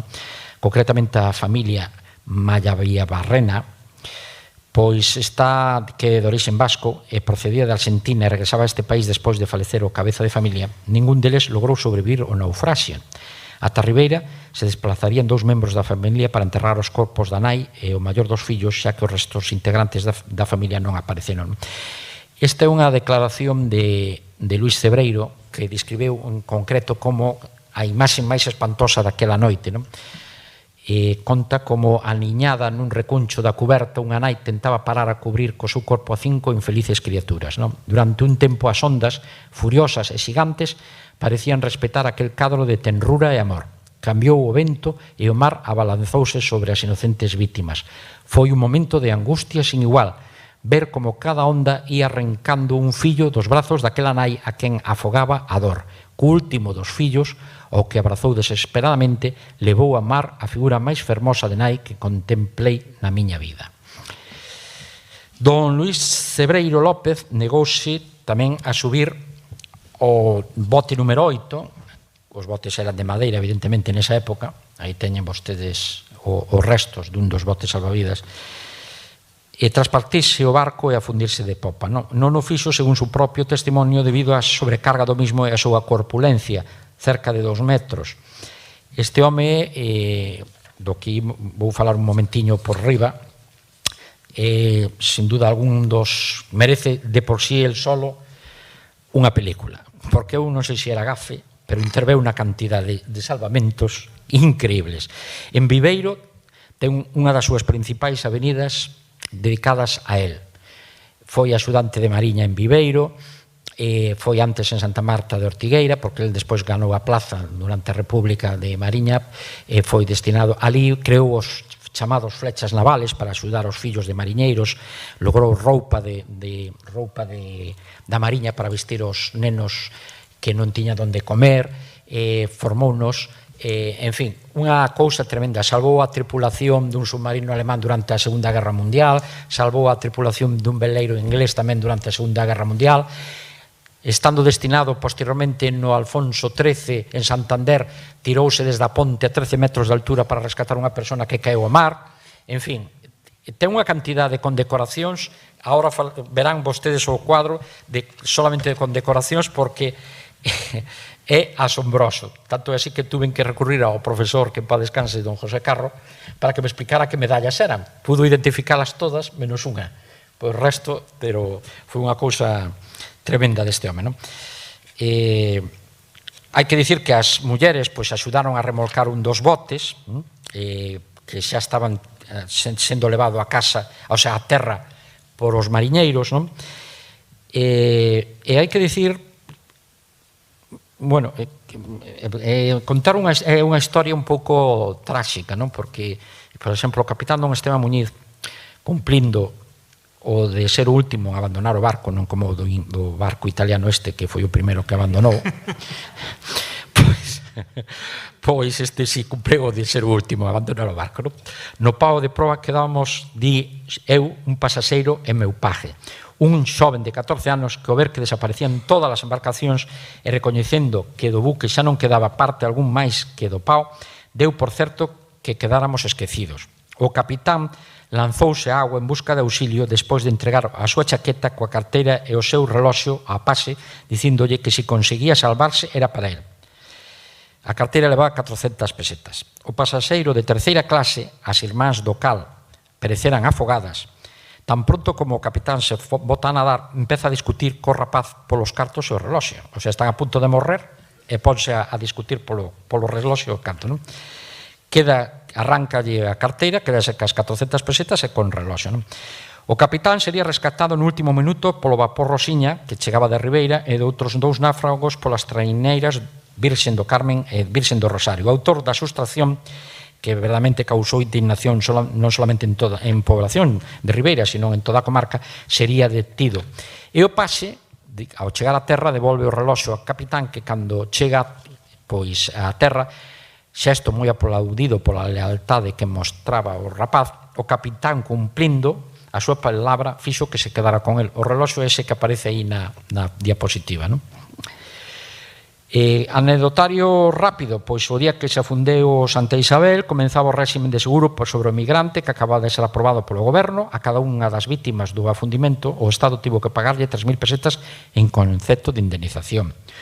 Un dos poucos matrimonios que logrou salir do ben do naufraxio foi o de don Pedro Paz e a súa dona Juana Bustos, fillo primeiro do alcalde da localidade de Miño, embarcados na Coruña, que estaban no seu camarote cando Santa Isabel tocou nos baixos da Pegar. Colleu a súa señora subindo a zona de popa, desde onde se lanzaría o mar cando a agua xa chegaba a esta parte do buque. 8 horas permaneceu a parella no mar, collidos a unhas tablas, sendo rescatados a parella en último momento, non? E hubo unha cousa curiosa que a muller pois non quería subir ao bote porque viñan co temor dos famosos raqueiros, non? Entón pensaban de que se os rescataban íbannos a matar. Entón dice, bueno, como mortos xa estamos, vamos a subir de toda forma, non? Entón salváronse, non? E un dos primeiros telegramas transmitidos foi o do segundo oficial, teñeno vostedes abaixo, o sea, no medio debaixo da foto, que pon simplemente, dirixes ao seu pai, que era capitán da axudantía de Mariña en Gijón. Estoy salvado, Luís, non? Destacadas crónicas de información foron nesta época pois o periodista Jesús Rey Albite, dunha saga moi coñecida en Santiago, en la comarca, non? O fotógrafo Luís Casado, os seus artigos e imaxes sairían en todos os xornais e revistas gráficas. Casado sería ademais encargado de fotografiar os corpos dos falecidos e algúns daquelas fotos servirían tamén despois para identificar algúns dos cadáveres. O valor e a coraxe e a humanidade amosada polos veciños das costas riberenses foi recollida polos periódicos da época que, encabezados pola xunta directiva da Asociación da Prensa da Coruña e da propia Compañía Transatlántica, pedirían ao Consello de Ministros que o pobo de Ribeira fora recompensado polas súas accións. A esta proposta uniríase institucións, organismos e sociedades da emigración, sendo os primeiros en apoiala o Circo de Artesanos da Coruña, os concellos de Vigo e Cádiz, e con posteriormente sumaríase a esta petición o Concello da Coruña. Aquela campaña popular fixo que tempo despois Ribeira foi proposta, como dicíamos, ao título de moi noble, leal e humanitaria, pero que non saleu adiante. Esta é a petición do Congreso dos Deputados de recompensa, a dereita primeira das follas da relación dos veciños e de habitantes de Salvador que interviron pois no rescate e a proposta do expediente, esa é a proposta militar. Como dicíamos, bueno, vamos a seguir a panda. Estas son as medallas o que facíalles referencia o capital, o segundo oficial Luís Cebreiro López, oficial da Mariña Española, máis condecorado da primeira metade do século XX. É un militar da vella escola. O seu nivel humano tería amplio recoñecemento na súa vida como mariño e militar. Baste dicir, como exemplo da súa traxectoria, que coa recompensa recibida polo Santa Isabel comprou un copón que mandou aos franciscanos de Tánger. Morrería o 5 de xaneiro de 1969. Eu tuve a placer de coñecer a súa dona que morreu hai 10 anos porque se levaban moitos anos, doña Juana. E, bueno, pois ele está enterrado en Viveiro, de onde estaba ali, onde pois viveron toda a súa vida. E centrándonos pois no Concello da Pobra, hai que salientar que a vila pagou cun alto precio en vidas o papel. Estos son a procedencia das víctimas das provincias do Santa Isabel. Como ven, na Coruña hubo 13 víctimas mortais, 8 eran da Pobra. De Lugo, pois había 22, eran todos xente que iba embarcada. O grosso, como dicíamos, dos galegos iba a embarcar o día seguinte no Porto de Vigo. E aquí entramos xa, pois, nas 8 víctimas do naufraxio. O sobrecargo, 2 mariñeiros de máquinas e 4 mariñeiros de cuberta. Existe dúbida sobre si era de Pobra un grumete de 16 anos, Antonio Mora Damián, xa que figura en diversos documentos que era da Pobra e noutros de Cádiz. Salvouse un mariñeiro persoal de máquinas. Esta é a primeira lista. Aquí seguimos vendo outros dos veciños que é de Pobla. Non hai problema, despois tendrán vostedes, digo por si queres. Estes son outros dos falecidos tamén. Como viron antes, solamente logramos recuperar a fotografía de Francisco Blanco Guillán. Se alguén controla algún familiar ou algo, agradecería información ao respecto. Despois no descanso, se queren, pois acércanse. Estos son os 2 casos que temos. Benito Pérez, un tripulante que era fogueiro, persoal de máquinas, natural de Pobra, que se salvou. Foi o único que se salvou dos veciños da Pobra. E depois estaba Balbino Xeira López, que aínda que era tripulante do barco, non estaba embarcado porque ese día o capitán do buque deralle permiso pois para pasar os días de descanso na Pobra. Tamén hai os datos, as indicacións de A, B e C que aparecen ao lado dos nomes, son a procedencia de onde proceden as documentacións.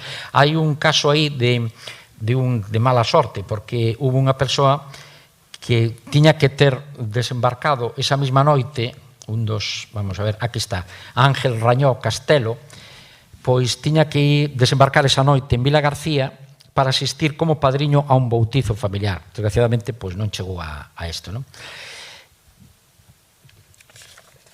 Vamos a ver.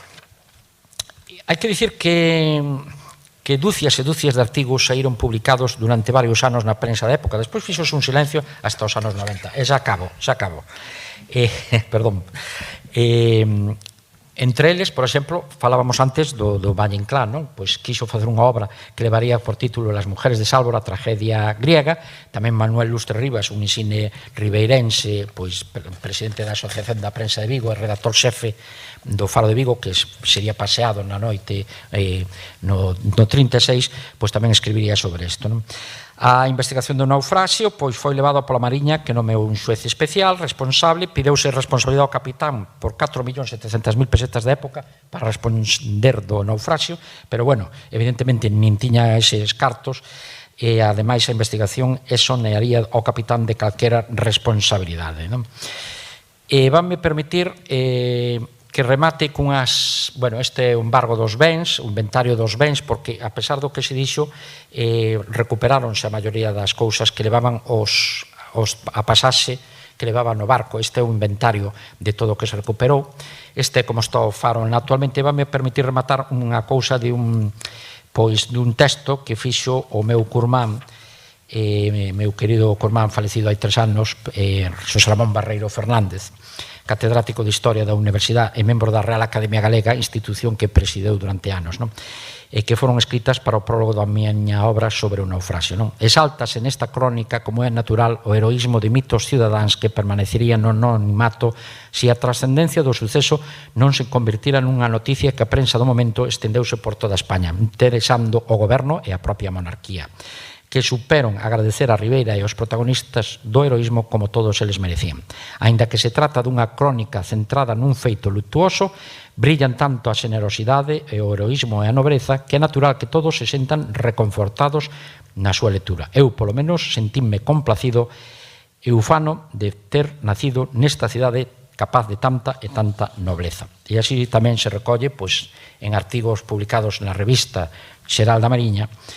E, bueno, pois moitas gracias. Se teñen algunha pregunta, pois quedo á súa disposición.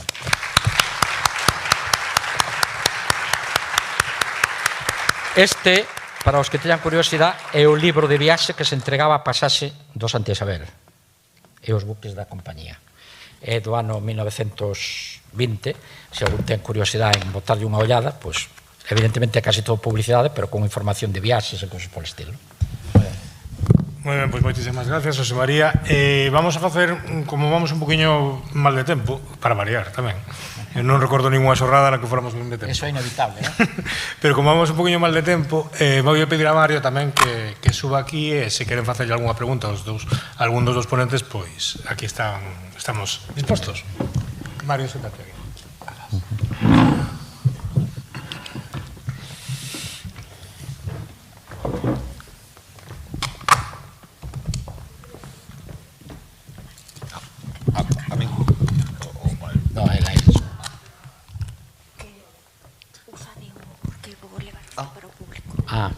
Toma.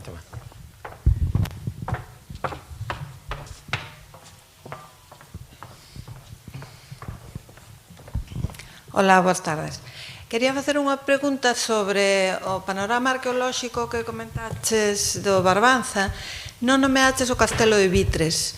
Entón, non sei se é que non ten nada que ver ou se non ten relación ou nada. Sí.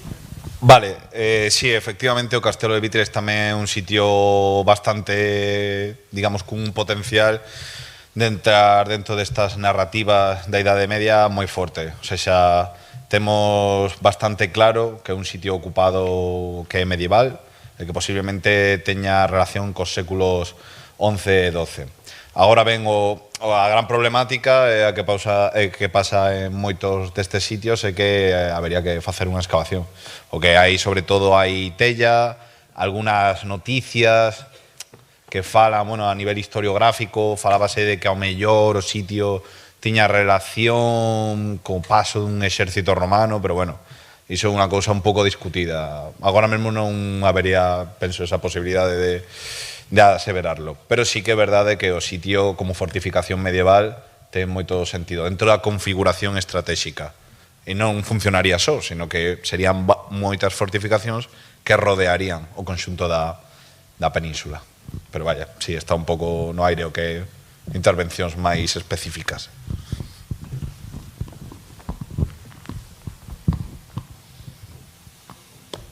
Alguén máis?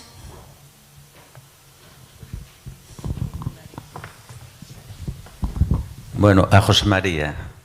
A ver, eu cando era neno recordo xogar ali nunha zona do monumento onde estaba, bueno, decíase que había un cementerio, bueno, había un cementerio daquela, decíase que se habilitara precisamente para o naufraxio do Santa Isabel. Non sei se era verdad ou... Sí, vamos a ver, ese era o cementerio vello de Ribeira, na zona de Cristóbal Colón, que se cerrou a principios do século pasado polo cementerio novo, que se chama hoxe, non? E cando falecen a xente do Santa Isabel, enterráronse uns 60 aproximadamente en Ribeira, non? Pois foi aberto para enterrar ali a parte desa xente. Nós chamábamoslle o cementerio dos ingleses, porque eu vivín ali ao lado, o sea, por iso era como lle chamábamos, pero efectivamente foi o cementerio. Hoxe, pois, onde está, se coñece Ribeira, onde está a imaxen do paso de Jesús no Huerto dos Olivos, que sale o Xoves Santo, non? Pois ali é onde estaba o cementerio vello, pero si efectivamente era onde abreuse expresamente para iso, expresamente, para entrar, porque xa o cementerio estaba clausurado. O primer cementerio de Ribeira estaba na Plaza de Compostela, onde está o Bar Plaza. Ese era o cementerio, que ali é onde estaba o templo inicial de Ribeira, fixose o novo e foi cando se desplazou para ese. Despois cerrouse a principios do século XX, onde se abreu o cementerio actual. E aí foi, nese momento foi cando o cementerio actual ainda solamente era a parte de abaixo hasta a capela do cementerio, despois engaderíase a parte de arriba e como non tiña capacidade para absorber os cadáveres, pois decideuse abrir e enterralos no vello cementerio. Sí, perdona, bueno, é unha cousa máis, pero que creo que é interesante. Resulta que, bueno, aí ti sabes se hai algún primeiro oficial enterrado ou algo? Sabes? Non hai. Un oficial non? Non, o primeiro oficial que era La Zaga, don Luis, era, ahora teño por aquí o nome. Non, bueno, máis que nada, bueno, eu non sei se era, é que eu recordo que me decían que era primeiro oficial, porque a miña avoa resulta que levou aí a ese cementerio, había unha sepultura de mármol que a min díxome que pertencía a un oficial do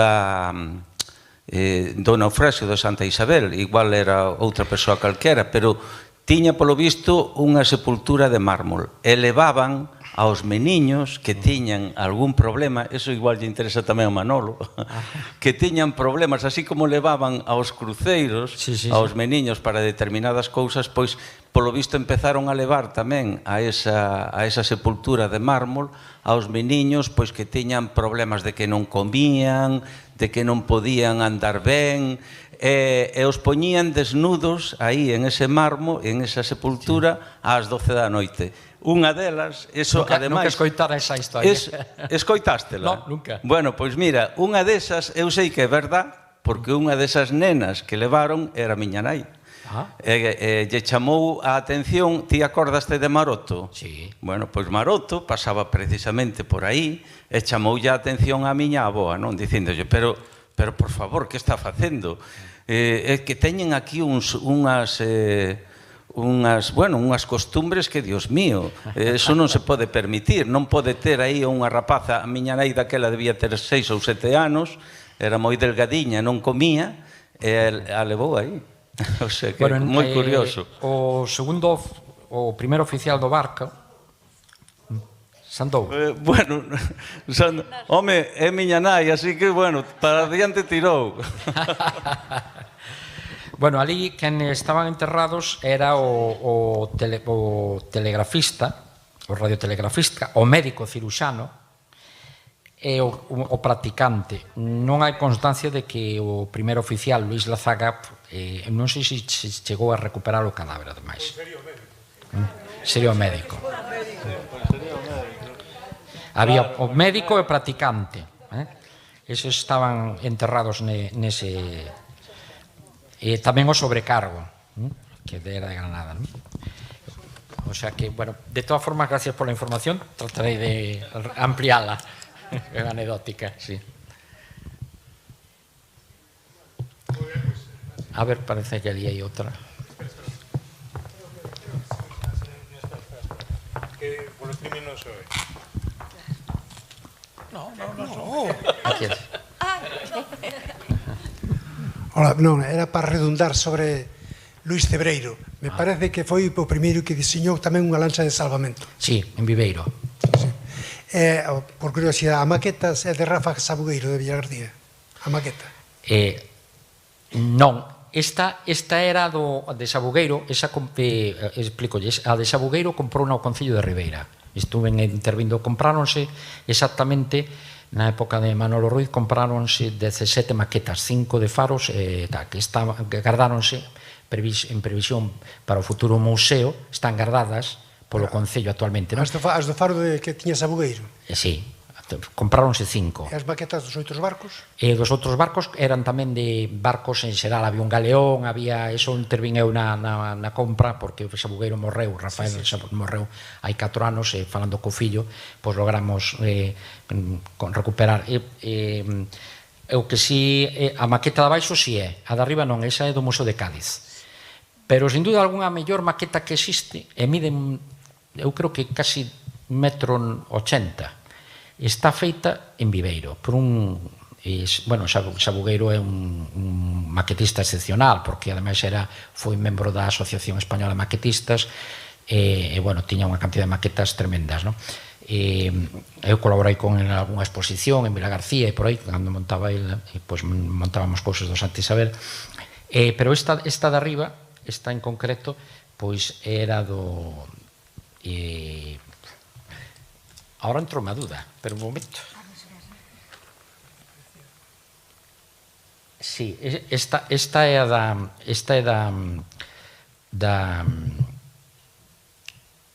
de Luís Crujeiras en concreto. Esta é de Luís Crujeiras, non ten a calidade dos outros, evidentemente, e con todo o meu respeto ao amigo Luís, que é un aficionado que ten moito mérito facendo maquetas, pero lóxicamente a mellor maqueta sin duda alguna é esta, é a de Rafael, e tamén a que existe. Pasa que o problema é que o propietario da maqueta que a vende pois non quer emitir factura.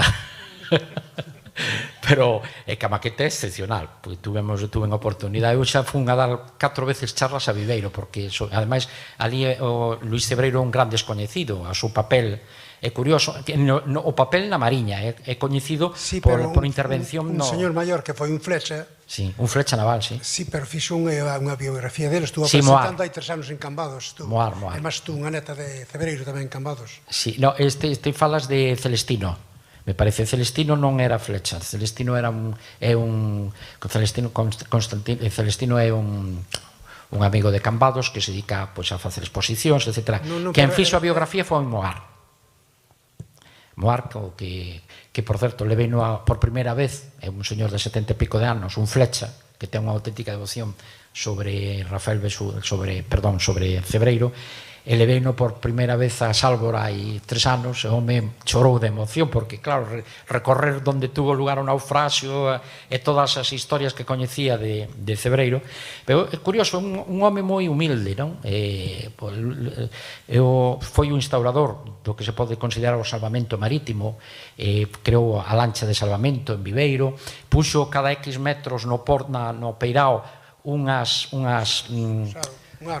Sí, destos de salvamento, e poñía ademais curioso, respétame, puedo salvarte la vida, para que non nos tiraran.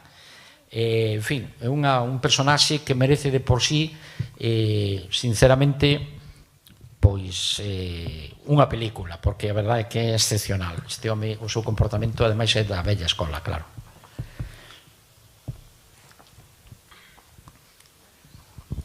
Vamos ao descanso logo.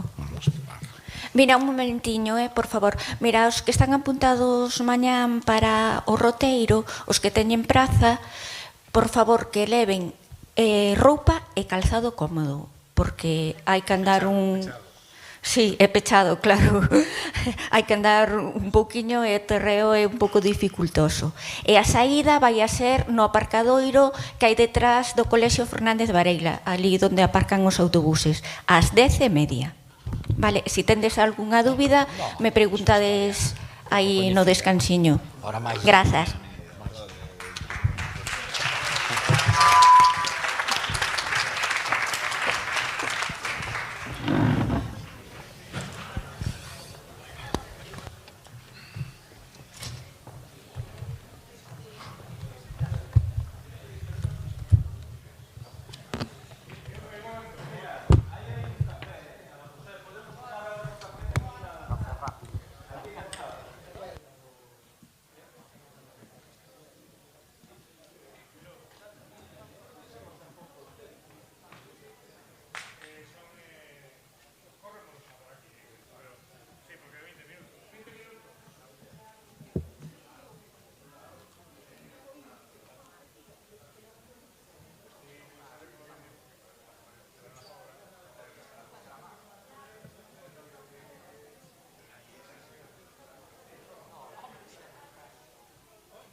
Ahora está encendida.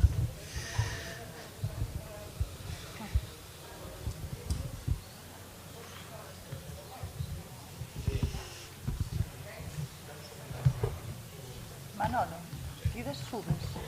Ti subes, non? No, ao final. Vale. Bueno, pois, boa tarde a todas e a todos. E despois deste descansiño e deste café para estirarnos un pouco, vamos a continuar coas xornadas. Bueno, eu agradecer a Manolo Gago e a Lolo o traballo que fixeron coas xornadas, que son un éxito, pero tamén a todas e a todos vos, porque estábamos comentando, estas xornadas teñen un éxito tremendo e é moito gracias a todas e todos os que estades aquí a que acudides a velas, porque non tería sentido facelas se non tuveramos un público e unha veciñanza tan activa. Entonces, moitísimas gracias. Bueno, a min tócame presentar a Ana e a Pilar. A verdade, eu vou a ser bastante breve porque vos queredes escoitar as ponencias e que é o máis lóxico, non? Entón, vai a ser, teñen un currículum as dúas super extenso, pero non o vou a ler todo, porque senón teria que facer aquí unha intervención moi longa. Eu agora estou con Ana Isabel Boullón Agrelo, natural da Pobra do Caramiñal, é doutora en filoloxía, é unha especialista moi recoñecida en onomástica galega. A súa tese, de 1994, foi contribución ao estudio da antroponimia medieval galega. Neste Teatro Cine Elma ingresou como numeraria na Real Academia Galega e onde puidemos escoitar de boca de Ramón Lorenzo o seu impresionante currículum, que, como xa dixen, non vou a enumerar porque sería unha intervención moi longa. Para os que non somos especialistas en filoloxía, o nome de Ana Boullón é coñecido sobre todo por ser coautora do Dicionario de Nomes Galegos de 1992, que tan bons servicios presta aínda hoxe en día, así como pola súa intervención na polémica sobre o nome do noso municipio, que fixo luz sobre un tema tan debatido como foi, non? Estudosa de Otero Pedrallo e Celso Emilio Ferreiro, é autora de moitos traballos sobre onomástica galega. Ela agora vainos a falar de onde vimos, así nos chaman, apelidos procedentes de nomes de lugar da Pobra. E espero que sexa moi interesante e que vos guste. Ana?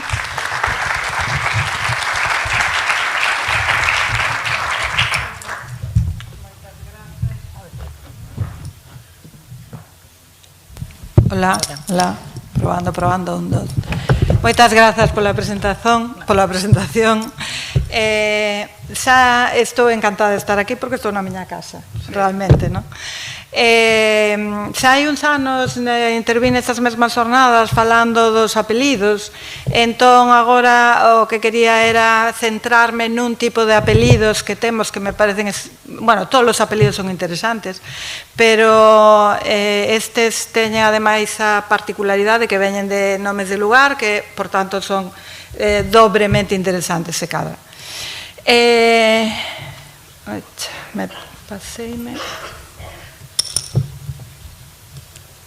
Este é unha mostra dos apelidos máis frecuentes que hai aquí na Pobra. Baséome nesta pequena exposición que vou facer nos apelidos tirados do censo de 2001, que tal e como están reflectidos na cartografía dos apelidos de Galicia, que é unha ferramenta web que todos podemos usar, está en liña, podes usar tamén no móvil. Esa é unha representación cartográfica de cada un dos apelidos.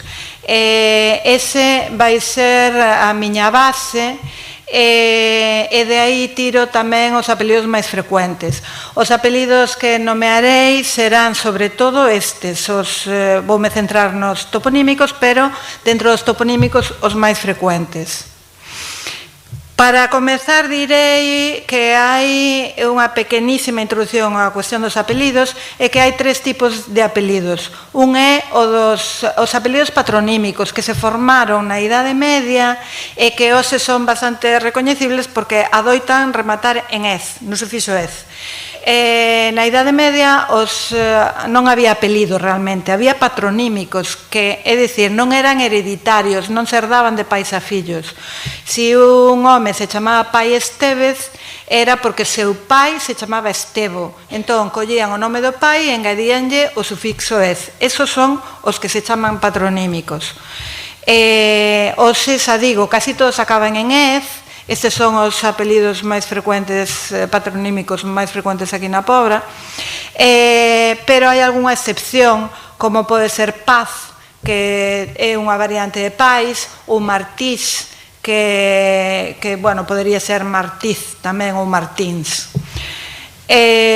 Outro tipo son os toponímicos. En principio usáronse os apelidos patronímicos, pero despois, como non chegaban, buscáronse, había moita homonimia e empezou a buscarse outro tipo de procedimento. O seguinte tipo foi o dos toponímicos, é dicir, nomear a xente segundo o lugar de onde viña ou onde residía. E estes son os apelidos toponímicos máis frecuentes aquí na Pobra. Por último, os lexicais. Os apelidos lexicais proceden de alcumes ou características, profesións que tiñan as persoas que os levasen. Hoxe, logo, voume centrar exclusivamente nos toponímicos. Si miramos a proporción de cada un destes apelidos en Galicia, en xeral, vemos que nas formas dos apelidos hai os que máis abundan son os toponímicos, despois os lexicais e despois os patronímicos, pero a incidencia na poboación dese tipo de apelidos é diferente, porque os patronímicos, sendo menos, hai máis xente que leva apelidos patronímicos. Entón, se en vez de mirar as formas, miramos as ocorrencias, é dicir, o número de persoas que levan eses apelidos, pois a cousa cambia e temos que os toponímicos e os patronímicos pois atinxen máis ou menos o mesmo número de persoas e os que teñen menos é os lexicais.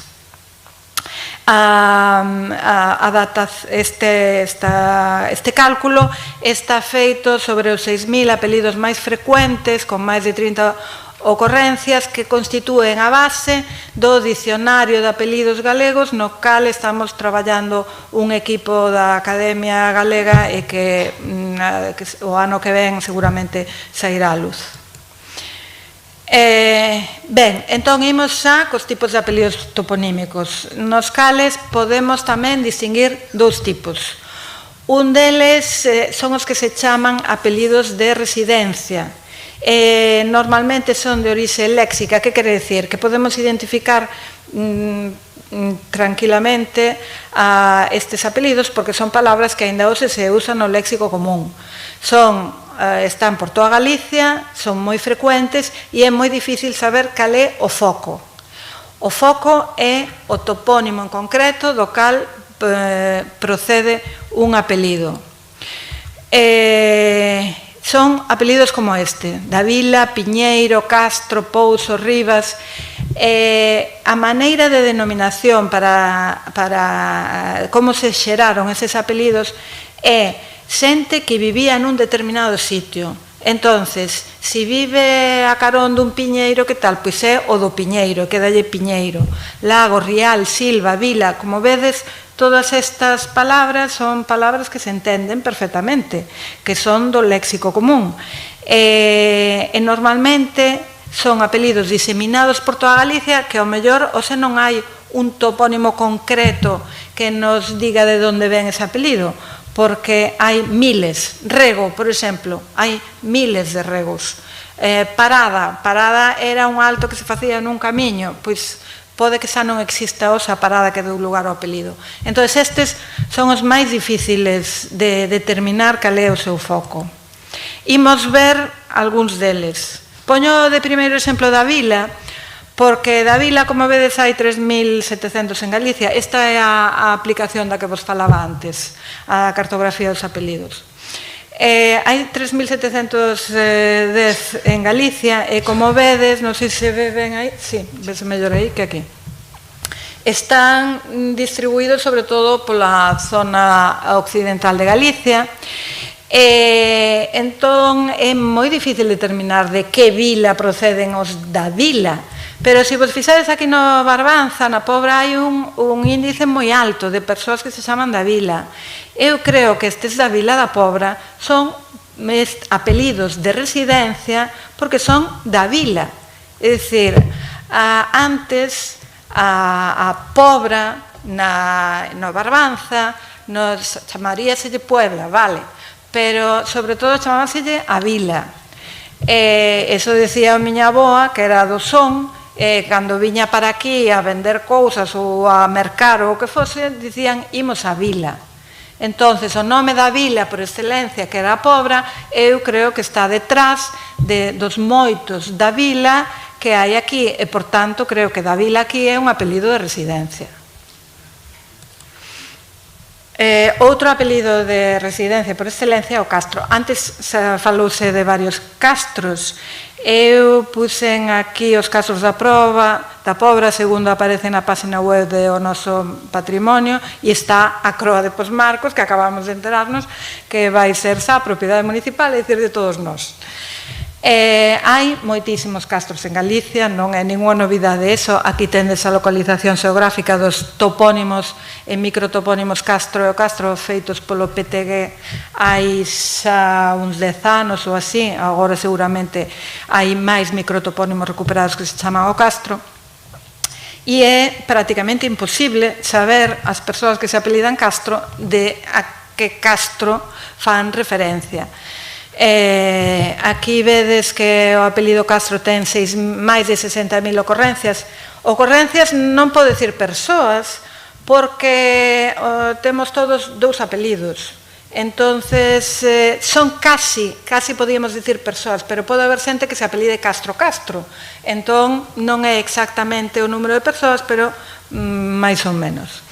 E desas 60.000 ocorrencias, que é un índice moi alto, pois 198 da Pobra, que virán de algún destes castros, Puntostreira, Croa ou tal, pois non o sabemos. E non creo que haxa maneira de sabelo, quizáis na documentación, pero por ese momento non sabemos.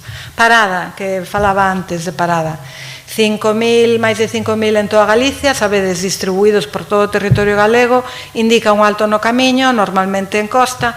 Hai como 60 topónimos, é dicir, distinguimos entre topónimos e microtopónimos. Os topónimos son os nomes habitados que aparecen no nomenclátor, e os microtopónimos son os nomes que non son lugares habitados, os nomes das leiras, das fontes, das pedras, e deses, pois, calcúlase que en Galicia hai como 2,5 millóns, pouca cousa.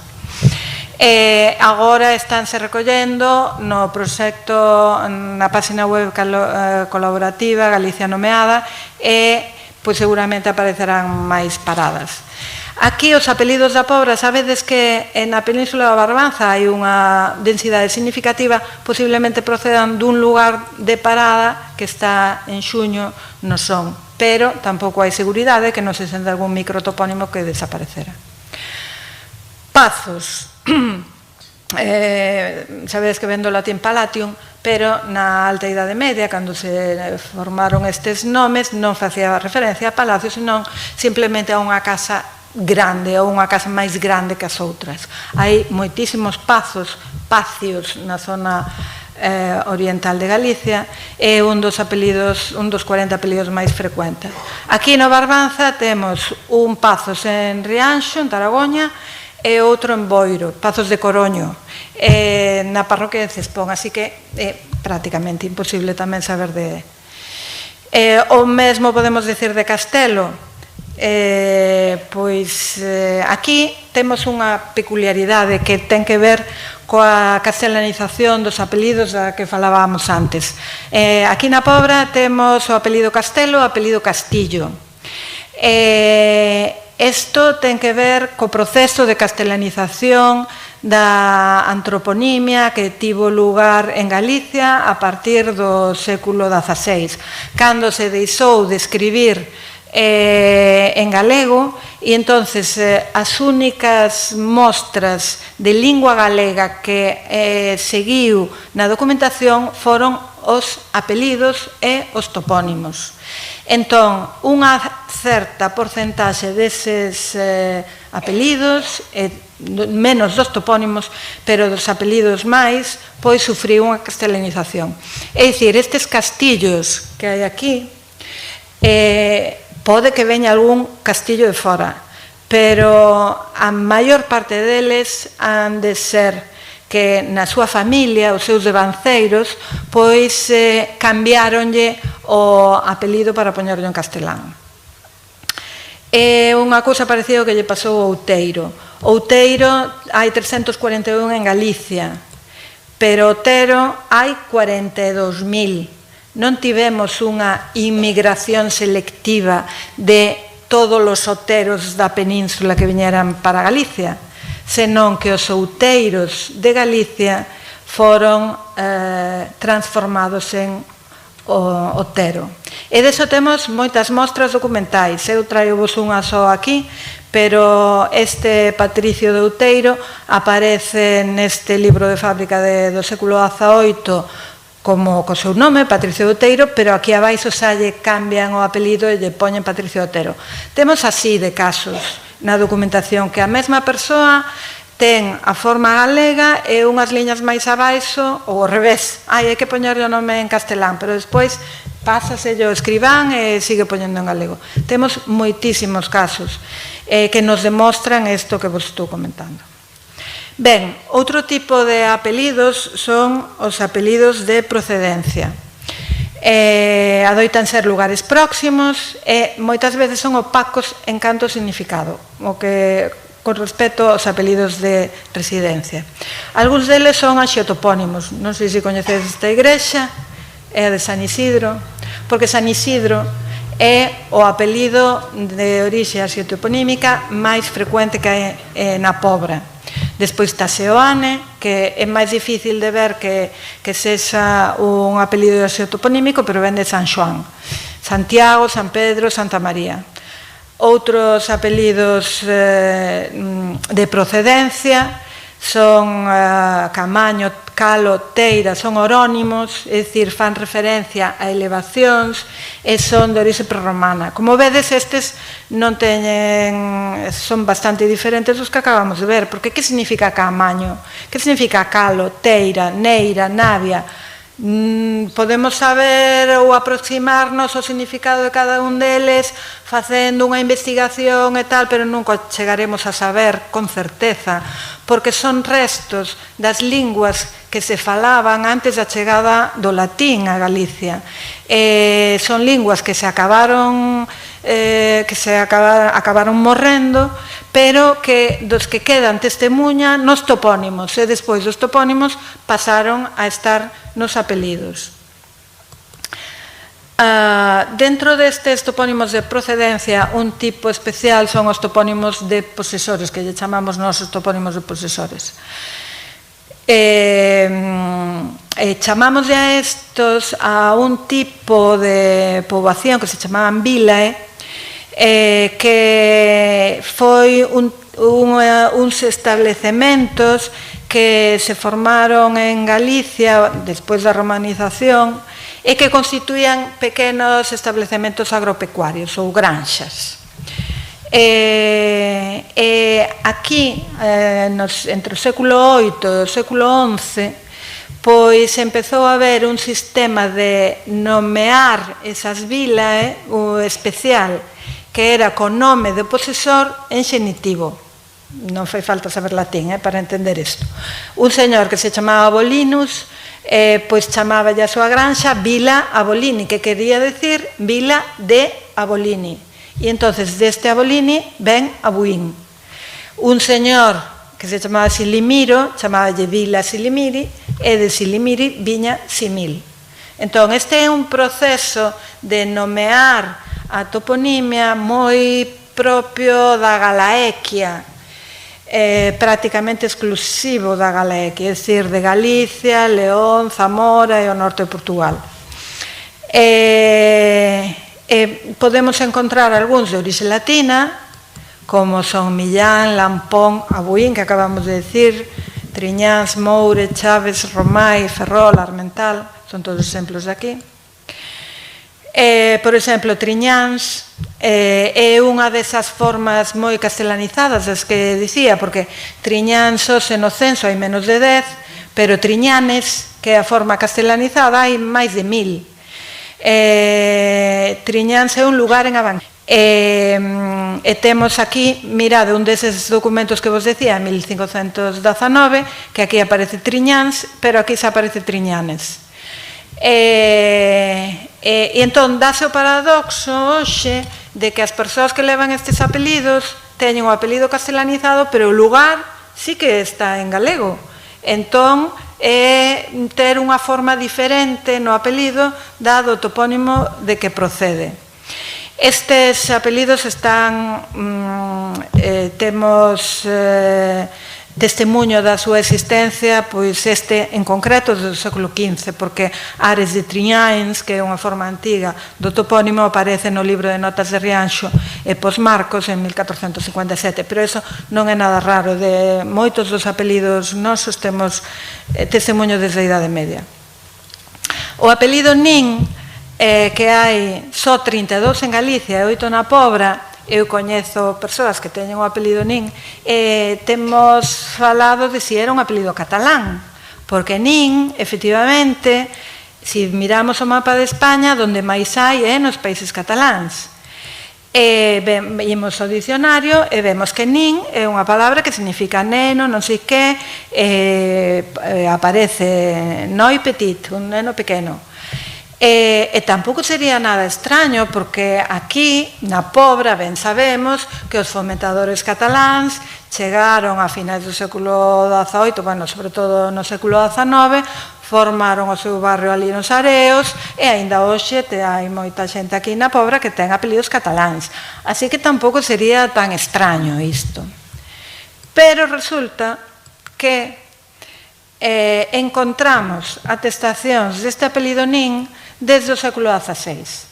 Hai Catalina de Nin, veciña de Carril, aí enfrente, Vila García de Arousa, María de Nin viúva, tamén no Carril, Ignacio de Nin, en 1761, nos catastros de Ensenada, aquí xa na Pobra, no Maño, Ignacio de Nin e Rosendo de Nin, mariñeiros, en 1761, así que non pode ser catalán porque temos testemunho deste apelido desde o século XVI. Aquí temos un Ignacio de Nin, de veciño de Santa María la Antigua, onde se ve o seseo daqui que tiñamos na Pobra. E resulta que en Cespón hai un sitio que se chama Nine, que tamén deixou lugar a un apelido, 373, non tantos. O se vemos que onde máis frecuencia ten é en Boiro. Por tanto, pensamos que Nin é unha variante deste Nine que ten unha forma específica da xente que se trasladou desde o sitio de Nine en Cespón. Entón, sería tamén un topónimo de posesor, como os que estamos vendo agora, xenitivo dun posuidor Ninus, que tamén estaba documentado nos textos medievais. Así que a documentación antiga permítenos aquí descubrir o misterio de Nin. Tamén temos nomes de posesores xermánicos. Antes falouse dos suevos, como sabedes, houve aquí un reino suevo, despois viñeron os visigodos.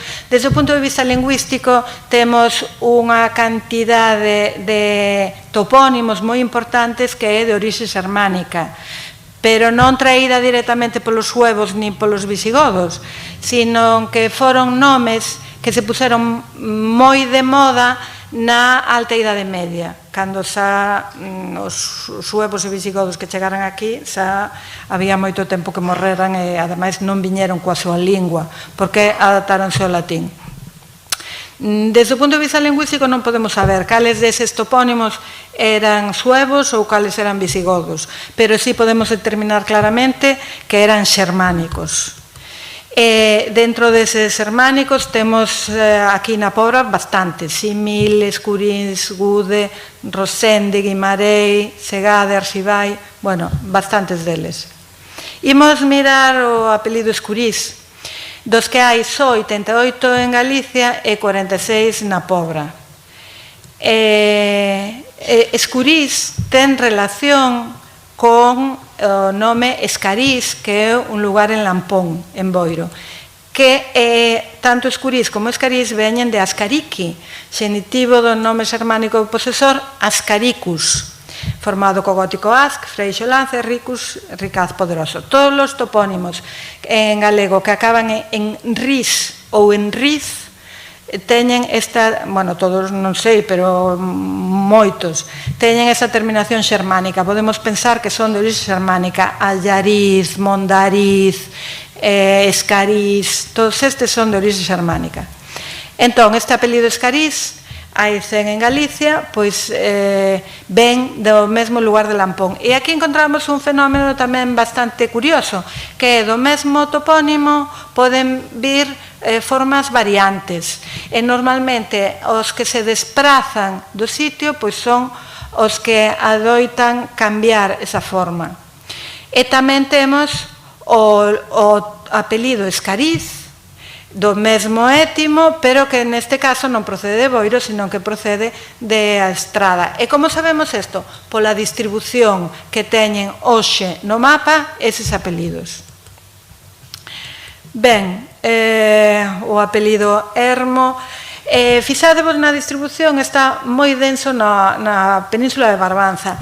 Entón, eu fixeime sobre todo nos apelidos da Pobra, pero realmente teríamos que falar dos apelidos de Barbanza, porque aquí hai moito movimento dentro da península de Barbanza e vemos que todos os apelidos están repetidos. Antes, cando se falaba dos tripulantes do Santa Isabel, pois había moitos dos apelidos que vemos aquí. Había moito movimento en toda a península de Barbanza. O apelido Ubiña venos do nome da parroquia de Cambados. Os do Barbanza especializáronse ca grafía V e os que quedaron no Salnés pois están coa grafía B. Pois, vale, ser é o mesmo. E que é o mesmo? Pois non se sabe moi ben. Un apelido etimolóxicamente un pouco dubidoso. Hai quen di que ven de Albinian, é dicir, que quería decir algo branco, unha pedra branca ou algo así, ou hai quen di que ven dunha raíz hidronímica prerromana. Por ahora non o sabemos. Só sabemos que están ás dúas beiras da Ría de Arousa. Vilasó, o apelido Vilasó. Este é un apelido tamén interesante. Bueno, todos son interesantes. Este está pois na beira norte da Ría de Arousa, hai 214 en Galicia e 134 na Pobra. Vilasó é un composto transparente, vila e soa. A terminación soa nos topónimos galegos pode ter diversas solucións dialectais. Entón temos Cabreiroa, Cabreiroa, Cabreirúa, Moa, por exemplo, de aquí para baixo decíase Mo en vez de Moa, e isto é o que temos aquí, porque Vilasó é un apelido que é variante de Vilasoa, do cal hai aínda menos, 94 en Galicia e 5 na Pobra, e que ven seguramente de Vilasoa en Santiso. Santiso está, bueno, puxen aquí un punto azul, non sei se se ve moito, está aquí. Está Río Ulla para arriba.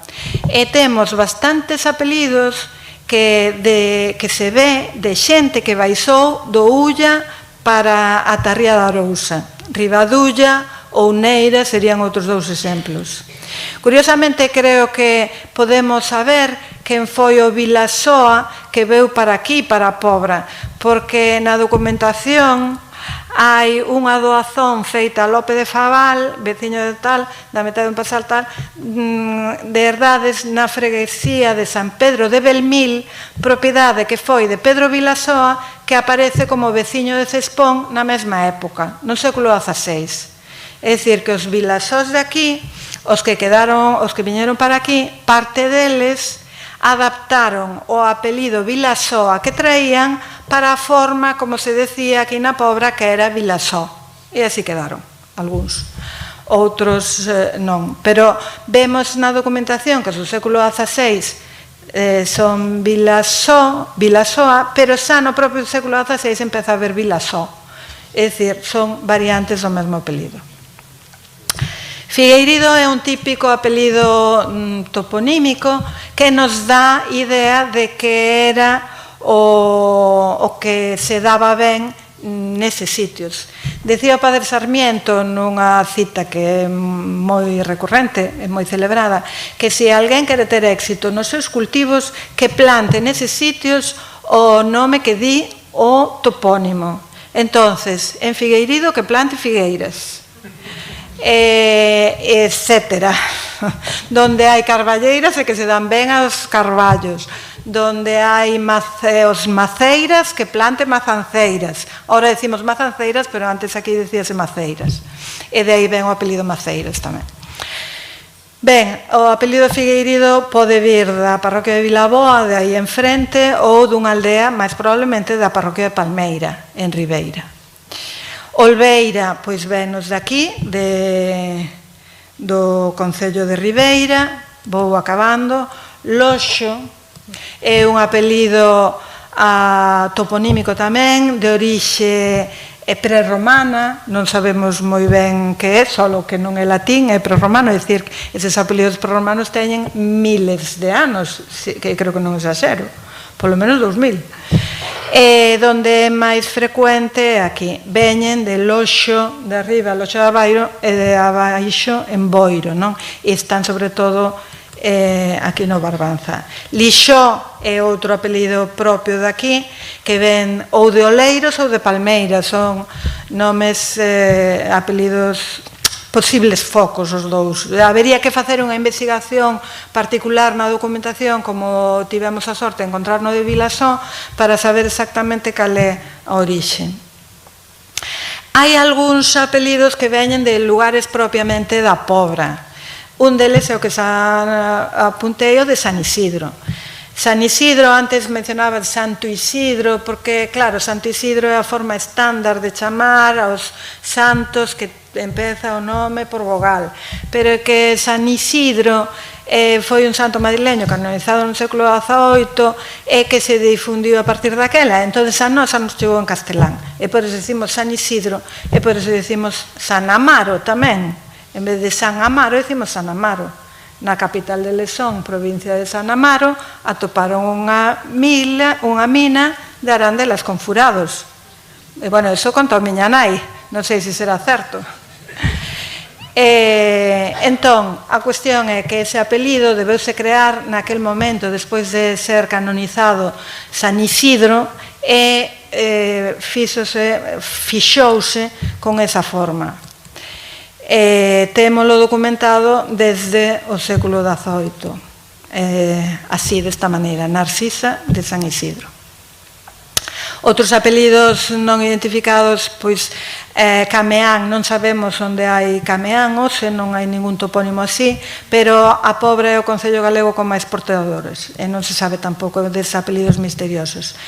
E Simil ven tampouco se registra no nomenclator, pero debeu existir este topónimo en Carnota, porque aparece na documentación Santa María de Carnota. Pero hoxe baixaron de Carnota para a Pobra, e o concello que ten máis apelidos de Simil é a Pobra. Entón, para rematar, vou vos mostrar un mapa coa procedencia barbanzá dos apelidos de toponímicos da Pobra. Isto é a Barbanza, no mapa quedou así un pouco regular, e estes son os nomes dos distintos sitios do Son, de Boiro e de Ribeira, que deron lugar a maior parte dos apelidos toponímicos de procedencia que temos na Pobra. Como vedes, unha chea deles se poden localizar de maneira precisa aquí no noso concello. E por último, os apelidos que veñen de máis lonxe. Si temos 14 no Son, 11 en Ribeira e outros 11 en Boiro, pois temos Betanzos, que dúbida cabe que ven de Betanzos, Vilasó, que xa dicen, ven de Santiso, Bazarra, que ven de Carnota, ou de Fisterra, Simil, que ven de Carnota, Maceiras, en fin. Como vedes, a maior parte dos apelidos toponímicos que temos aquí veñen do propio Barbanza, pero temos outros que nos van dando información das migracións que houbo ao longo dos séculos, seguramente na Idade Moderna, e de onde veñen, de onde proceden as nosas orixes. E nada máis. Por último, se queredes restituir a forma estándar do apelido, pois podedes acudir a esta publicación que está en liña e se pode descargar de balde. Nada máis.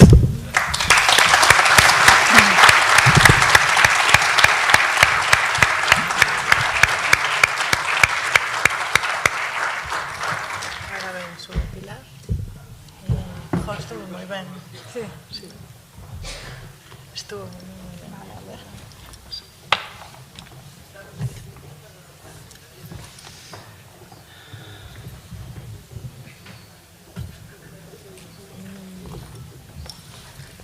E agora citas o teu? Sí, a ver.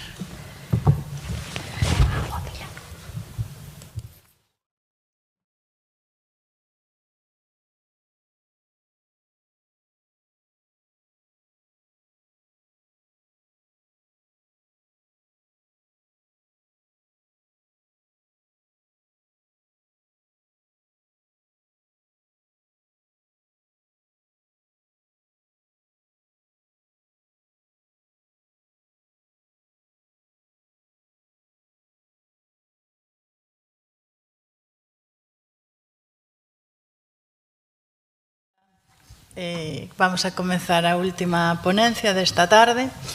Para iso temos a Pilar San Pedro Martínez, natural do Porto do Son e mestra especialista en literatura infanto-xuvenil galega, membro da directiva de Barbantia e leva publicado traballo sobre autores de literatura infantil no anuario desta asociación.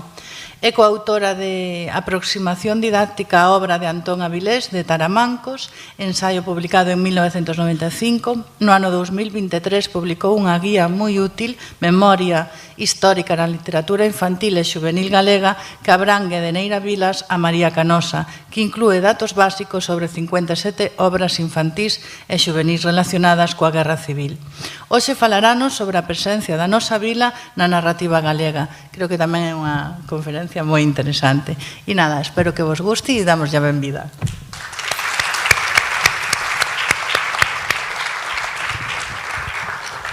Bueno, moitas grazas. Dá gusto ver unha tarde de sábado a toda esta xente interesada na cultura. A mí pareceme que iso é un luxo que se dá en moi poucos sitios, e entonces eu alegrome de estar nun deses lugares onde se pode producir esta maxia, por decirlo de alguna maneira. Bueno, antes de nada, grazas tamén ao Concello por organizar isto e por mantelo, porque ás veces é moi fácil organizar algo como un fogo de luces e que se acabe no mesmo ano. Entonces, continualo ao longo do tempo é moi difícil e é o que hai que agradecer realmente. E despois agradecerlle tamén ao coordinador, a Gago, por confiar en min para un tema como este. Ben, bueno, vou saltarme esta primeira parte porque en todo caso falaremos noutro momento, non?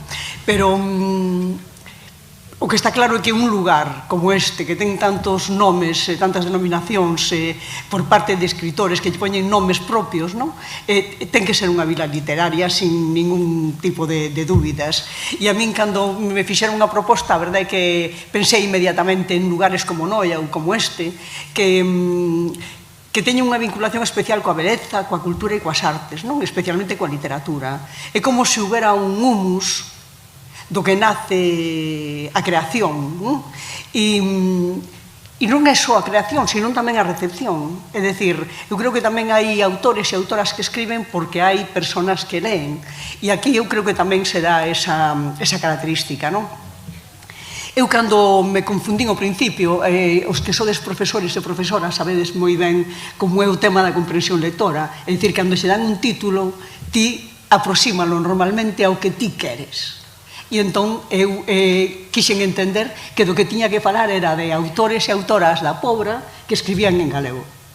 Entonces, cando me puxen a buscar eso, atopeime con que había unha abundancia tremenda de ilustres, pero moitísimos, pero mayoritariamente en castelán, non?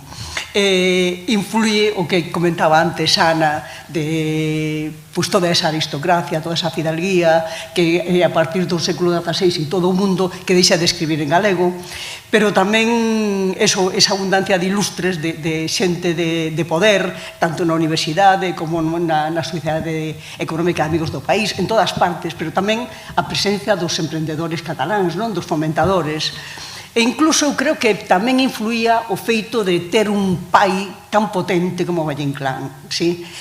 Moitas veces vemos que cando hai un pai tan importante e tan forte, os fillos quedelles moi difícil destacar e sair por outros lados. Entonces, cando tes unha literatura como a de Valle Inclán en castelán, e ademais con aquela especie de prohibición de traducila ao galego, pois claro, o que vai nacendo é xustamente literatura en castelán, non?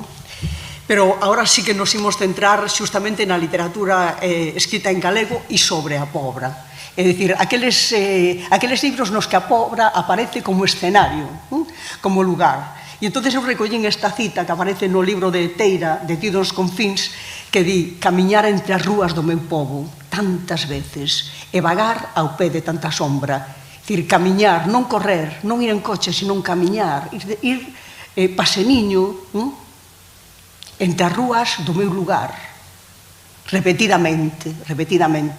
E cando vago entre as sombras dos que foron e dos que escribiron sobre ese lugar. E eu creo que sí, que hai lugares de literatura. Antes citaba o caso de Noia, donde rascas un pouquiño e aparecen escritores continuamente, non? Escritores que ademais falan sobre as paisaxes, tanto naturais como construídas, que forman parte do seu imaginario. E neste momento que están tan en boga os roteiros literarios, eu creo que é unha riqueza tremenda o feito de ter personas que escriben sobre o lugar, non?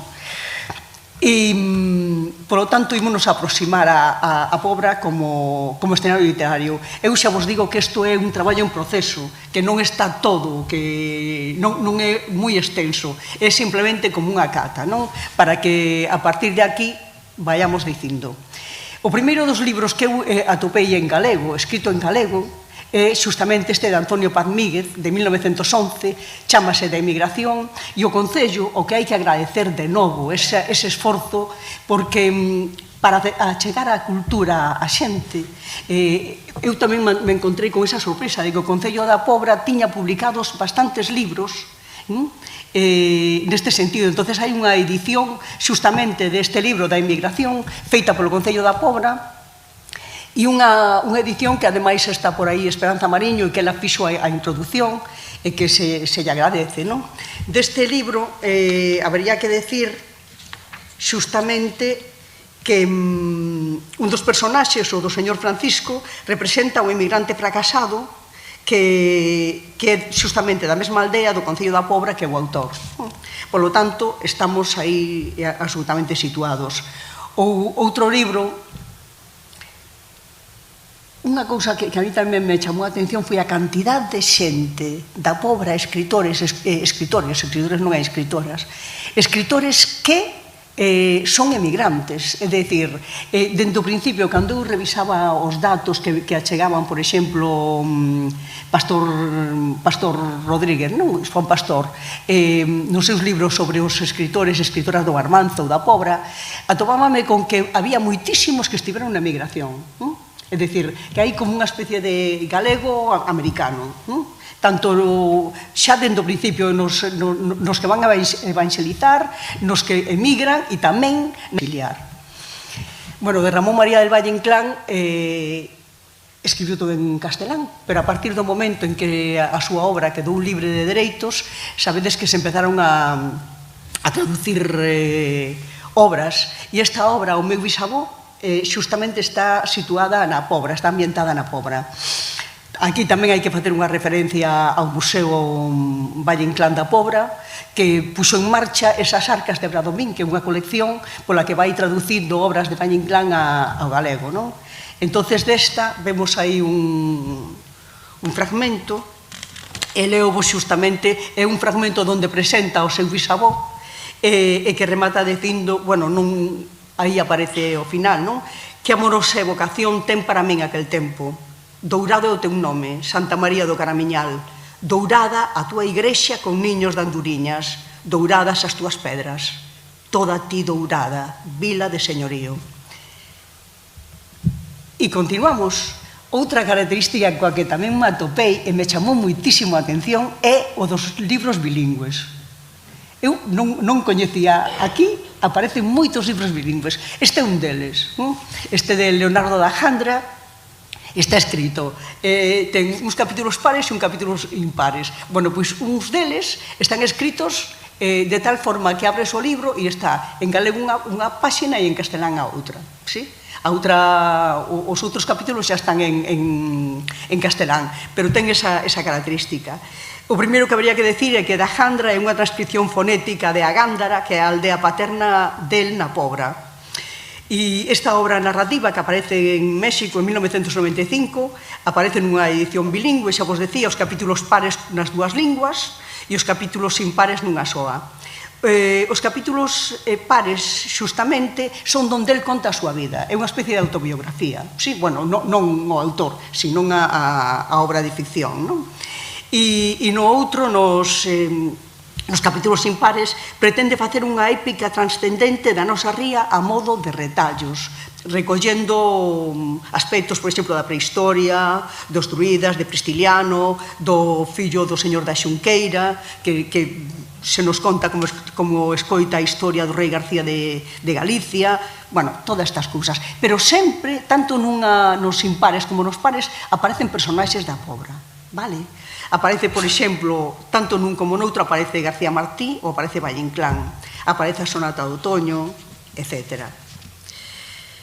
Bueno, e tamén é moi gracioso como el nos explica por que escribe en galego, non? E porque non é un galego normal, é un galego singularidade, porque di que non sería. Eu recollín, porque, a ver, ás veces eu recollo material realmente baseándome nos libros e outras veces entón neste caso casi unha fonte oral, porque me día a viúva, dime, sobre os contos no libro A sombra dos teus soños está A noite do anxo, onde recrea unha historia que lle contara a Suso Laíño e a quen vai dedicado este conto. No mesmo volume aparece o ardor, onde o Xoeira recorda nun momento cando empezara a sentir a comechón ruín da súa idade, cando o seu amigo Arturiño do Colo da Area caera enfermo. Tamén me di, nos anos nos que Anxo viviu na Pobra, rematou de escribir Loaira, que tiña o título provisorio de Ollos Amarelos, mais alí coñeceu unha meniña, filla do seu amigo Melo, a nena é Loaira. Foi este encontro que decidiu o título da novela. Eu cando escoitei Loaira, a verdade que tuve que ir a buscar información e entonces encontreime con Novoneira, encontreime con algún significado e atopei tamén que había unha persona na Pobra que justamente se dedica a artesanía e que ten ese nome, non sei se refire justamente si é ela, si é a filla de Melo. Vale. Bueno, pois a ver, cando son bonitos como este e teñen algo especial, eu creo que a xente tende a vir. Entonces, tende a vir e quedar. Porque o caso de Rei Ballesteros é un caso moi claro, non?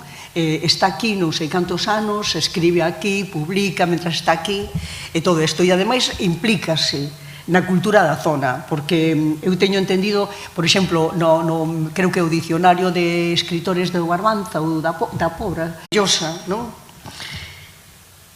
Porque, claro, está situado en Gonderande, está situado na Pobra, onde chega a carreira ciclista e tamén aparece a praia de Cabío. Por ler un fragmento e para que vos fagades idea de como é o texto, non? Di, 1 minuto. Iso foi o que tardou todo aquel aparato en pasar por diante de Carlota e de Xío.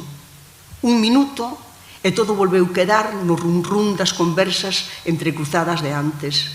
de xente que se dispersaba camiño de volta ás súas casas. Miguel Indurain pasara por Gonderande. El nunca se acordaría daquel lugar, Gonderande. Nada lle diría aquel nome da aldea de 4 casas vellas. Unha aldea, como tantas outras, polas que el tería pasado sen atención, con indiferencia, concentrado só no seu esforzo solitario, pensando só na vitoria final. Pero aínda que non tivera conciencia do feito, o caso foi que pasou un 16 de agosto, martes, por diante de 2 rapaces de 12 anos nunha aldea perdida do Barbanza. E aí quedou. Bueno, outro autor que tamén non vive na Pobra, non está na Pobra, pero que claro, vivindo perto, o normal é caer nas redes da Pobra, non? E entón, en Laura no deserto, está claro que se desenvolve casi toda a obra na Pobra, non? Bueno, non casi toda a obra, pero é un lugar moi importante. Conto eu que vamos a ver, varias historias vanse desenvolvendo independentemente. 4 lugares, Galicia, a Pobra e Santiago. Cataluña, Barcelona, Estados Unidos, Nova York. Personaxes diferentes que pouco a pouco se van entrelazando ata unirse a través dun xogo de veos que descorren segredos. Un século de percorrido no que transitamos polo golpe de Estado, a Guerra Civil Española, a Segunda Guerra Mundial, os campos de concentración, en Francia, o Holocausto, porque hai tamén campos de concentración en Alemania donde Laura pasa por eles, non? E a posterior persecución dos nazis. Cuns personaxes aos que a arte lles vai axudar a resistir. A arte tanto na escrita, que os 2 protagonistas escriben libros, cada un escribe un libro distinto, pero en realidade é como unha especie de trasunto da súa historia, non? Axúdelles a escrita, axúdelles a pintura e axúdelles a fotografía. O alfa e o omega están nesta vila. Aquí teñen coincidido os personaxes principais na adolescencia, no despertar do amor, coa represión nos días do golpe do Estado, na vida triste que resiste ese exilio do que non foi posible, e co final dos tempos nos que de novo nace o amor e todo parece de novo posible, non? O lugar e a presenza de pobrenses como Valle Inclán, García Martín, está sempre presente. É increíble como aparecen os escritores no medio das novelas, non? A min é unha cosa que me chama tamén moito a atención. Di, os máis deles morreron, o Xosé Noé aínda debe vivir en Venezuela. Veu a Pobra non hai moito, chegou a ter moita sona hai uns anos. Era un excomunista que mesmo chegara a ser comandante na Mariña Republicana. Nunca ouviches falar do comandante Sotomayor, outro personaxe que tamén aparece na novela e en máis sitios e que tamén é da Pobra, non? E por ler un fragmento, non? Achego mo mar, no Peirao instalaron un club náutico, isto é Laura cando volve a Pobra despois de 50 anos. No Peirao instalaron un club náutico onde están varadas varias embarcacións deportivas. Dende aquí, unha excelente vista da fachada marítima coa cortina vertical da serra que encolle as casas ata as facer pasar por pezas dunha maqueta. Desaparece o paseo de Plátanos e vexo a agulla da iglesia do castelo de Deán, as palmeiras e a chimenea enorme da casa grande de Aguiar, a Araucaria do Pazo do Couto e xa máis preto o Liceo e a casa de Máximo coas galerías brancas. Xa vedes que está presente. Pois ben, entre as persoas presentes na sala tamén está Pérez Obaruela, que, como eu xa se dixo que me dedico moito a literatura infantil, pois aí temos algúns libriños dos que ele escribe e que teñen que ver coa Pobra. Por exemplo, o Encanto da Pedra Chá, que é unha banda deseñada que fai con un debuxante, con Daniel Xove, e a historia comeza cunha panorámica na que as cartelas sitúan a narración e di a Pobra do Caramiñal cara ao litoral do monte da Gurota. E noutra cartela, as dúas aparecen na mesma páxina, o Colo da Arca, na parroquia de Lesón. E o outro libro é Viaxes dun can de palleiro, que el xa sabe que é unha debilidade miña, porque me encanta. Trátase dunha reescritura da Odisea, contada por un can de palleiro abandonado que recolle Ulises nunha corredoira da Gurota e que o acompaña nas súas aventuras, na viaxe que ten que emprender para volver. Será este can o que conta a historia a súa maneira cunha grande dose de ironía. Por exemplo, os gregos antigos apropiáronse da Odisea. Xa se sabe como eran, uns especialistas en atribuirse lendas, mitoloxías e cousas polo estilo. Pero a verdade é que as aventuras de Ulises se desenvolveron en Galicia hai moitos anos. Palabra de Can de Palleiro. O meu amo nunca viviu en Ítaca. Naceu, medrou e casou con Penélope no Xobre, unha vila da beira do norte da Ría de Arousa. Era un barbanzán dos pés a cabeza. Eu tamén, di o Can. O Xobre pasa a ser Ítaca, Ulises pasa a chamarse Ulises do Xobre, ou o heroe do Xobre. Os personaxes sitúanse por Galicia adiante, Agamenón de Mondoñedo, Néstor de Fisterra, Menelao de Ribadeo, etc. E o Olimpo vai a estar no Courel. Non me digades que non é unha tenrura de texto, non? Pero ademais, el escribiu isto, escribiu Poñente, que traduciu Ana ao galego, e polo tanto podemos falar, decir, cando falamos de literatura galega, falamos dos libros escritos originariamente en galego e dos traducidos ao galego. Polo tanto, Poñente está neste caso, non? E sobre os fomentadores cataláns, xustamente, hai dous tempos na historia, dúas historias paralelas, unha historia no presente de dúas mulleres, unha muller da Pobra que se enamora dunha muller catalana e que a convence para que faga un estudio sobre os fomentadores cataláns na Pobra. E por outro lado, na investigación aparece a historia de un dos administradores dun destes empresarios, non? Por exemplo, un pequeno texto no que un informante conta o pasado e abre o panorama. Os primeiros cataláns que chegaron á Pobra souberon organizarse bastante ben, conseguiron facerse os amos de todo. Comezaron coa compra dos dereitos de terreos improductivos próximos aos extensos areais das praias, onde levantaron as súas barracas como boamente puideron. Houbo que loitar con atrancos, digo por ler así anaquiños, non chegaron a queimarlles as fábricas de todo. Ou este da páxina 65, onde recolle a documentación, porque claro, xa vos digo que é unha investigación tamén, a partir da novela, a novela recolle a investigación, e entonces di, segundo o Dicionario Xeográfico de Madoz, o poboado de Ante, a mediados do século XIX, unha poboación de 200 veciños e 998 almas, o seu porto situado no noroeste da Ría de Arousa, sobre a bahía que está ao sur do Barbanza, daba abrigo a todo tipo de buques, o terreo era de mediana calidade, os camiños estaban mal coidados, etc. A mí hai unha cousa que me chama moito a atención desta descripción e di, e unha escola frecuentada por 100 rapaces e 12 rapazas. O mestre estaba dotado con 2.200 reais e a mestra con 1.100. De aquí podemos entender perfectamente que non houbera mulleres escritoras. Despois de todo, era imposible, non? E tamén, nesta obra, tamén atopo un poema dun autor que nace en Noia, que morre en Vilagarcía, Lisardo Rodríguez Barreiro, que publica en galego e castelán e que Tobaruela lle recolle un poema aí xustamente, no medio desa novela, que di: terriña meiga dos meus ensoños, eidos floridos da pobra amada, co teu curota furando a brétema, cos dolmes celtas do teu Barbanza.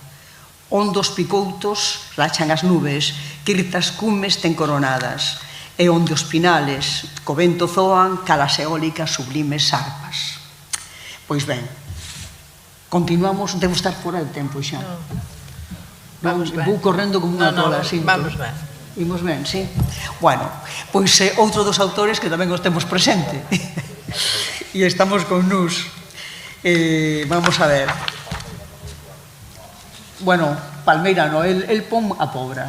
Unhas veces pon a Pobra e outras veces pon Palmeira, pero moitas veces pon a Pobra. Moitas veces pon a Pobra. Pero de calquera maneira, neste libro aparece a Pobra. Que a min, eu teño que confesar que o lín hai moito tempo cando saiu o libro, e a verdade é que, claro, como sendo de Porto do Son, quedeime con Garea Longa e co Castro de Baroña e todo eso.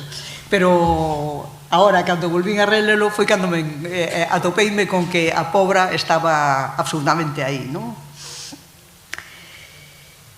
A Pobra está ocupando un lugar fundamental, porque da Pobra é a muller coa que acaba casado, o que conta a historia en primeira persoa, e que el se define como mangante, tarambaina, crápula, palanquín. Un luxo. Convertido xa, cando pasa o tempo, convertese nun convencional alto funcionario, e que pertence a unha das 300 familias que detentan o poder neste país. Da Pobra é a súa moza e despois a muller, é o pai, un tal Cabanas, que é construtor, e aparece porque é construtor do edificio da Coruña no que se agachan para ter unha das primeiras incursións sexuais os protagonistas, pero tamén do chalé que se eleva na praia de Calabarda ou Areanonga, que o coñeceredes absolutamente todos e todas. Eu é unha das cousas que tamén lle agradezo a esa novela. Ben, unha referencia ligada tamén á Pobra é o compañeiro de farra que se autoproclama Marqués de Bradomín como titular sentimental do marquesado. E na Pobra remata a novela. E máis, no cemiterio de Santiago do Deán, onde acaban de mercar un panteón. Iso dá volta ás orixes. A descripción dos lugares, por exemplo, a Pobra era elegante, coas mulleres que saen de cotío á rúa vestidas de domingo e os homes presumidos coas Ray-Ban mercadas en Manhattan.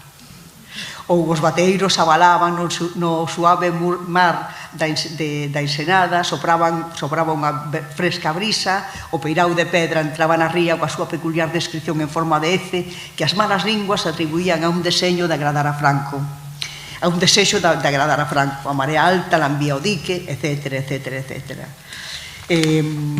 Aparece, vamos, non un tercio, pero en moita parte da obra, e ademais é que está moi ben recollida e dá moito gusto poder ler todo o que ali se di da Pobra, non? Por exemplo, no momento final, o protagonista está na casa que ten coa súa muller aquí na Pobra, mira pola fiestra e di: acaba de anoitecer, a auga da cor do chumbo lambe a ribeira e deita argazos diante da casa. Dende ali vexo a ría toda, o emisario na saída do seo da Pobra, o faro de Punta Cabalo, na illa, máis distantes á esquerda as luces de Cabo de Cruz e ao lonxe a ringleira densa e escintilante da ribeira de Vilagarcía e Vilanova de Arousa. Pero ademais, que tamén me pasaba desapercibido, en O Anxo Negro, fonte oral, o conde de Carnota é en realidade Diego Pérez das Mariñas, señor das Xunqueiras, un trasunto da súa vida. E sí, este conde de Carnota aparece tal como se desenvolverá a historia, acompañando a Juan de Austria cando na súa morte e informando da súa morte xustamente a María Estuardo. E xa para rematar, outro autor que non é da Pobra, pero que sí escribe Misarela, unha novela histórica, por decirlo de alguma maneira, non? Unha novela tamén igual que as de Gago, unha novela de longo alento, longas, desas novelas que entras e xa está creado todo o ambiente, non? É como unha paisaxe, estás dentro desa paisaxe e xa che costas traballo sair, non? Con esta novela fui finalista do certame de novela Torrente Ballester da Deputación da Coruña e pois traduciuna ao castelán e acadou o premio de novela histórica Ciudad de Úbeda. Está situada no século XV e no pequeno eremitorio de San Xoán da Misarela, onde chega un monxe cun perigoso cargamento de libros fuxindo dun destino tráxico, pois onde queiman libros acabarán queimando homes, repítese varias veces. E aí asistimos á construción dun novo mosteiro tamén, é dicir, cando se abandona ese mosteiro e se construye un novo mosteiro no Caramiñal, á beira do mar, e a invención, nese momento é cando aparece a imprenta, e xustamente ese segundo mosteiro ten a encomenda de recoller en lugar do escritorio onde os monxes escribirían os manuscritos, recollería a imprenta que por un lío entre a igrexa e os nobres, de novo falla a historia e perdemos a imprenta, non? Eles son os custodios do coñecemento, resisten en silencio contra a Santa Inquisición que dende Toledo estende o horror. A Pobra ocupa a xeografía narrativa case ao completo. O Areal, a Igrexa de Santiago, o Pazo da Xunqueira son lugares fundamentais. Mirou ata onde finalizaba a vila e comezaba a praia do Areal. Xusto ao final dela, á esquerda, unha pequena igrexa parroquial que chamaban do Xobre, albiscou a gran parcela que Are López se dispuña a doar. Os seus ollos, que xa apenas vían de preto, repasaron soñadores a punta do castro, a pequena illa que chamaban Ostreira e a lomba que se levaba prácticamente sobre Cabío. E a min outra cosa que me gusta moito é que Costolla lle pon o nome de Xoán Pastor ao abade do mosteiro de Antealtares. As persoas do Barbanza coñecemos a Xoán Pastor e entendo que é unha especie de homenaxe, pois o abade era custodio tamén dos libros, non? E Pastor ten traballado moito alrededor da cultura do Barbanza e das súas xentes. Os seus libros sobre os escritores do Barbanza axudaronme moito neste camiño, igual que o fixeron as fontes orais, e igual que o fixo Loló, por exemplo, ou Cipri. É unha maravilla cando tes unha librería a que podes chamar e preguntar, que che poda asesorar, e que iso non sabemos o que temos ata que o perdemos. Entonces eu tamén chamaba a librería a ler e preguntaba: oye, que saiu últimamente de escritores da Pobra en galego? E ele íbame contando, non? Pero tamén lle teño que agradecer a Antonio González Millán, a Cartea, a Lourdes, a Chus Armada, etc. E agradecemento eso a todas as persoas. E, como decía antes, a parte do agradecemento persoal, eu quería facer un agradecemento colectivo, por decirlo de algún xeito, a entidades como o Concello, que é capaz de manter a cultura desta maneira, non? E na publicación dos libros. E cando falaba ao principio de creación e recepción, a mí hai unha persoa da Pobra que cando penso no lector, iso que a lectora, o lector, estamos pensando todos seguramente no mesmo, en Suso Laíño, sí? Entonces, cando leo Laura no deserto, por exemplo, e se fala de Máximo, que explica, Laura explica, cando coñecín prometeu que ia ler todos os libros do mundo, sempre con libros, como un apéndice. Pois Laíño non sei a quen lle prometeu, pero aí está. E, polo tanto, moitísimas grazas a todos e, de verdad, moitas grazas tamén pola vosa paciencia, porque, aparte de facelo así seguramente moi mal, fixeno moi rápido, porque me daba medo pasarme demasiado do tempo. Así que, moitísimas grazas.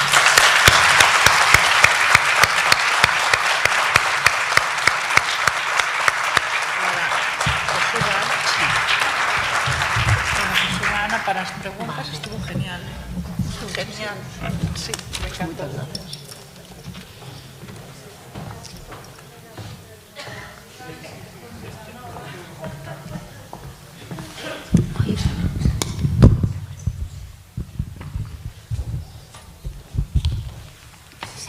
Pois, sí, séntala. Unha pequena quenda de preguntas, entón, por si queres fazer preguntas ás ponentes.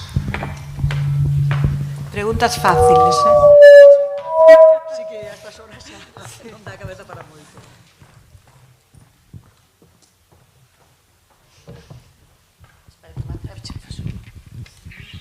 Gracias. Mira, eu quería facer unha pregunta que me chamou moito a atención cando empezaron a poñer os letreiros dos nomes da Puebla para ir aos sitios, que a San Isidro lle puxeron Santo Isidoro. E non sei a raíz de que, nin por qué. Pois, a raíz desto que comentei antes, hai unha norma na colocación dos nomes en galego cando teñen santo que cando é un nome que empeza por vogal, pois hai que poñer santo. Entón é Santo Tomé, pero Santo Amaro ou Santo Isidro. Entón, eso fixeronno, digamos, de gabinete, fixeronno de serie en todos. A cuestión é que no caso de aquí, San Isidro xa foi posto nunha época en que estaba todo en castelán, porque foi no século XVIII, despois da canonización deste santo. Entón púxose co nome en castelán, por iso aquí se di San Isidro, non San Isidro, senón San Isidro, e o apelido escríbese xunto, porque tamén se di San Isidro. Entón, esa é a razón. Desde o punto de vista do estándar, debíase decir Santo Isidro. Pero que puxeron Santo Isidoro. Bueno, porque Isidro é a forma, digamos, popular do Santo de Madrid. e a forma máis culta, digamos, era Isidoro. É o mesmo nome, Isidro, que Isidoro, pero Isidro ven da pronunciación esdrúxula, Isídoro, de Isídoro, Isidro, e Isidoro é unha variante. Non sei se agora segue estando así, Santo Isidro. O letreiro estaba... Sí, o letreiro sigue poñendo Santo Isidro. Santo Isidoro. O letreiro Santo Isidoro.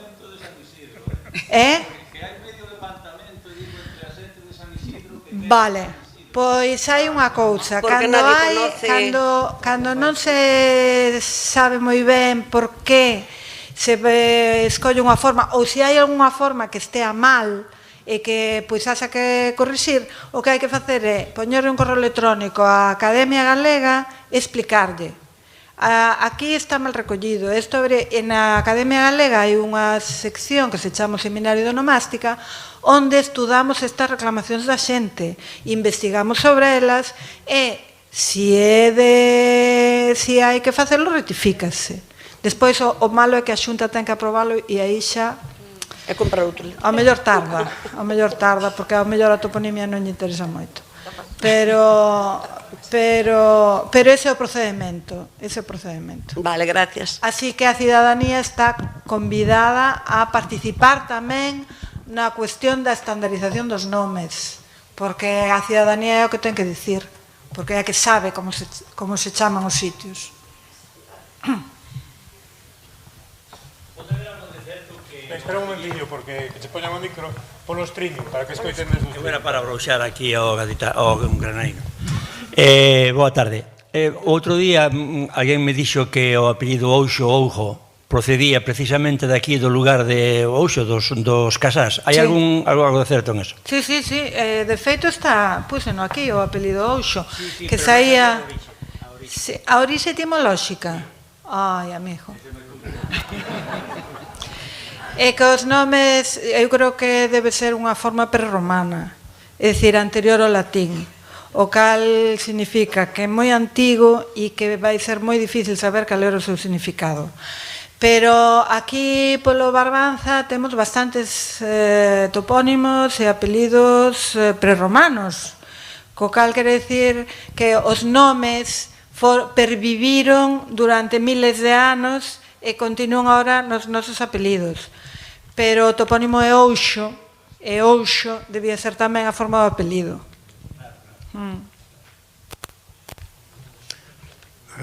Boa tarde.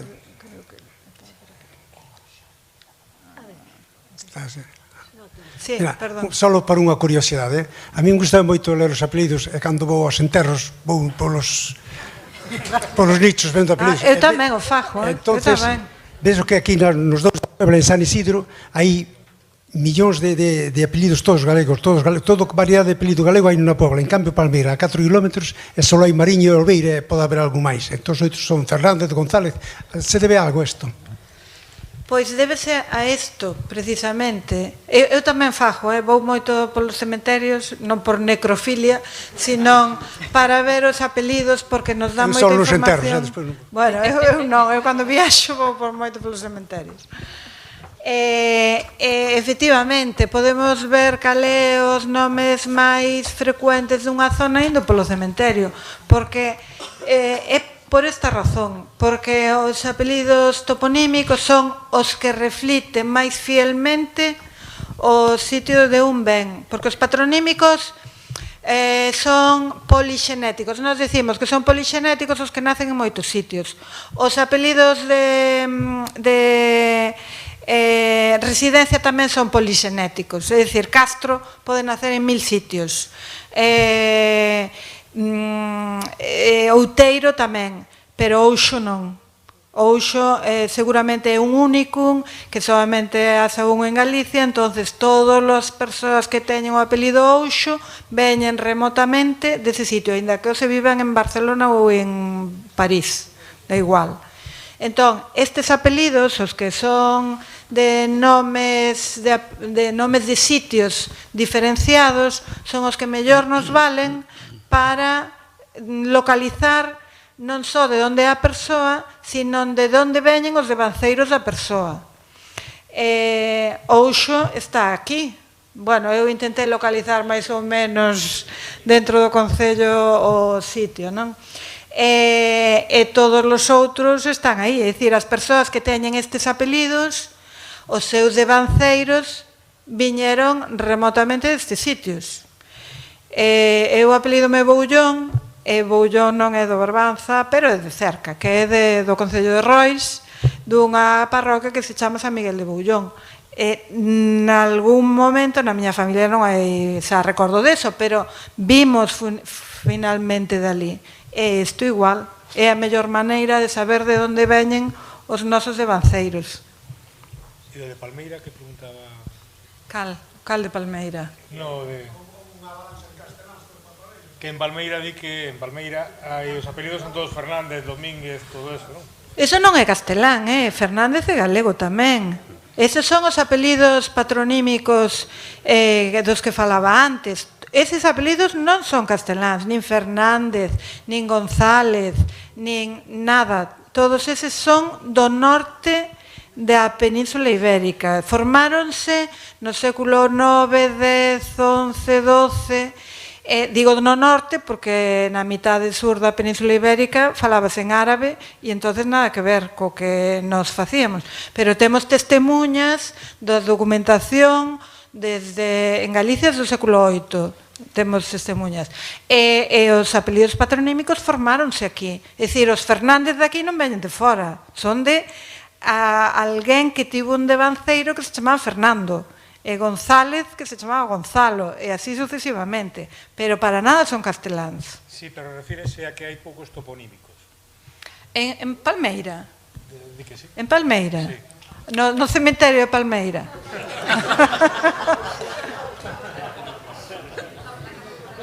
Non sei, a verdad que non che podo dicir iso, pero eu os... Teño aquí unha porcentaxe feita. En Galicia hai un 40% de apelidos toponímicos. Non sei se en Palmeira, se os majorrentos terán algún tipo de especificidade, non sei. Hai un libro que sacara con todos os apelidos palmeiranos. Patronímicos. Eses son toponímicos. Pois non sei, habería que facer unha investigación propiamente en Palmeira, pero no conxunto de Galicia son 40%, máis ou menos. Eses son... Ai, perdón. Ben, nada, paso o micro se quer falar o compañeiro. Non, contestoche despois, Vale, unha preguntiña. Primeiro, parabéns a toda a organización porque foi fantástico. Se teño que poñer unha palabra, diría emoción, porque foi emocionante todo o acto. Hai unha, respecto ao tema dos apelidos toponímicos, hai algo que sempre me chocou moitísimo, o tema do apelido San Isidro. E, sin embargo, o nombre de Posmarcos, que é efectivamente anterior, tuvo que a forza derivar en algún apelido tamén. Quero decir que... Posmarcos. Sí, Posmarcos tuvo que derivar en algo, porque si é anterior e si efectivamente o santo Isidro veu dar aquí a Posmarcos, quero decir que algo tuvo que ver aí, efectivamente santo Isidro cando veu dar aquí, claro. Pero quero decir que Posmarcos tuvo que derivar en algún apelido. Ti sabes algo desto? Non hai apelido Posmarcos. Pero, bueno, podemos comprobalo mirando na cartografía dos apelidos galegos, pero eu creo que non hai, porque me fixaríame nel seguro. Porque, ademais, Posmarcos é unha palabra tamén prerromana, aínda que se pareza a Marcos, pero é postamariki, os que están detrás do tambre, e é unha palabra tamén antiquísima. Posmarcos só sobreviviu no nome da parroquia. E hai moitas formas prerromanas que sobreviviron só nos nomes das parroquias, incluso dos arciprestados. A Igrexa aí sí que soubo conservar moita toponimia antiga. Os apelidos fixáronse no sistema xurídico español no século XIX na primeira lei de registro civil, 1875, creo. Entón, a partir dese momento, os apelidos quedaron fosilizados. A partir daquela xa non hai apelidos novos. Porque ata ese momento a xente podía levar o apelido do pai, o apelido da nai, o apelido dun avó, dunha tía, 2 apelidos, 3, 4, había bastante variabilidade. A xente normalmente o que levaba era o apelido do pai, xa se empezara a facer hereditario o apelido do pai. Pero no momento, cando se formou o registro civil, foi cando se fixaron. E entón, desde ese momento, pois xa non hai máis apelidos novos. O apelido San Isidro, eu, as atestacións máis antigas que encontrei foi esa do século XVIII, pero, claro, non pode haber anterior si chegou, tampouco sei cando, non sei as circunstancias de por que lle cambiaron a advocación a Posmarcos, nin como cal era antes a advocación. Algo pasou aí, pero non coñezo os detalles. Sí, sería interesante velo, sí. Última pregunta. Bueno, parabéns a todas a todos. Quería facer unha pregunta a Pilar, que está falando ahora con Cartea, que era Héctor Cajaravilla ambientou un libro, eu non recordo can estou dando a volta á cabeza e mirando en internet, que a protagonista era de Pobra. Eu penso que era Benévola Roxa. Non sei se o leches. Como se titula? Benévola Roxa. E a protagonista era unha nena que era da Pobra e que o pai a mandaba un convento de clausura medieval e fixo que era da... O sea, Héctor Cajaraville... Sí, vale, trino en conta. Vale, que tampouco lembro dato, falaba ahora con Carté e era por si ti o sabías. Non. Non, vale, pois miraremos. Veña, gracias. Solo quero contestar aquela pregunta sobre os apelidos de cor. Os apelidos de cor, pois son os máis frecuentes, son branco, amarelo, roxo, son nomes... Algún outro? Castaño, verde quería deixalo para o final, polo que vos vou dicir. Normalmente eses apelidos de cor foron postos tamén na Idade Media como alcumes. E entón poñíanse normalmente facendo referencia á cor da pel, roxo, amarelo, branco, pero verde non. Por eso verde quería deixalo aparte, porque verde non é referencia a cor do pel nin a do pelo. Nos marcianos non sei, pero aquí... Eu teño unha compañeira que se apellida Verde. Que sí, que é un apelido frecuente. E na radio hai un Enrique Marrón. Pero galego non é. Si oides a radio, si, Enrique Marrón. Castaño, si, e Pardo tamén. Pardo e Castaño, mellor era pola roupa. Pero o apelido Verde para min é un pouco enigmático porque se lle pon... Porque para un topónimo Vilaverde está claro, porque se chama Vilaverde como pode ser Vila Vizosa, non? Pero para unha persoa verde eu non acabo de verlle o sentido. Así que se alguén ten ideas que mo diga. Una ultimita pregunta, porfa. Es algo que dijo Pilar, pero no tengo muy claro si... Bueno, el tema de... En la Pobra vivían 200 personas y 900 almas.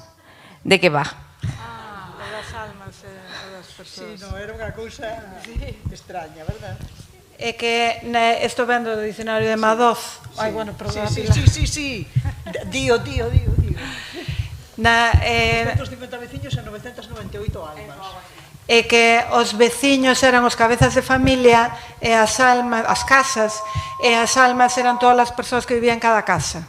Aí está. Entón, naquel momento contábase así, os veciños e as almas. Veña. Moitísimas grazas ás dúas relatoras.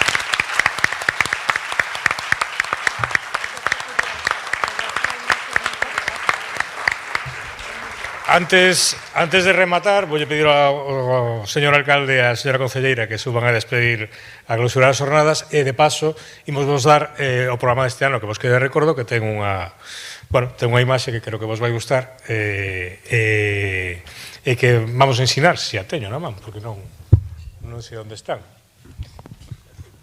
Vou ir coller unha... Sí. ¿Por qué? Vai empezando e se bucle. Bueno, pois nada, moitas grazas. Ao final, bueno, sabes o que aguantastedes prácticamente todos, eu diría que todos, incluso, ata o final, non? Dá gusto realmente que a xente se involucre tanto nunhas jornadas deste tipo. E a verdade é que ano tras ano sentimos a mesma sensación. O sea que, por suposto, iso é o que nos anima a continuar pois que as xornadas, por suposto, para o ano ímolas a ter outra vez. Xa temos ademais unha charla xa asegurada, que é a que decíamos antes da campaña que vamos a facer no Castro da Croa. Xa falamos co arqueólogo para que esa campaña seguramente sexa en maio, xuño, e despois esa vai a ser unha das charlas que vai a haber nas próximas jornadas. O sea, que esa xa queda fixada e as outras tres seguro que tampouco van a desmerecer. Moitas grazas a todos por asistir e, bueno, vos emplazamos para o próximo ano.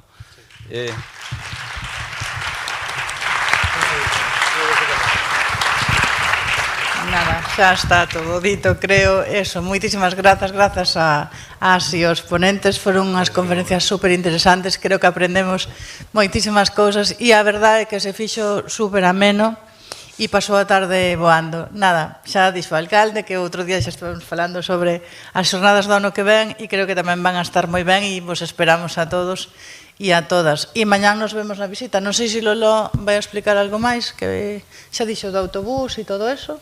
Xa dixo, e nada, pois os que estades apuntados e os que estades, pois nos vemos mañá. E agora, Manolo? Nada, pois, antes de, cando saiades e des poder coller un exemplar cada un, este é un programa das jornadas deste ano, que como sempre sabedes, sempre poñemos unha ilustración para ir un pouco facendo unha especie de corpus gráfico da Pobra a través de ilustracións que se encargan ou a través de documentos valiosos gráficos que do pasado da Pobra. E o que temos este ano é a primeira representación da vila. Ai, canta ansiedade! Temos a primeira representación, a primeira imaxe que temos da Pobra, que é de 1634.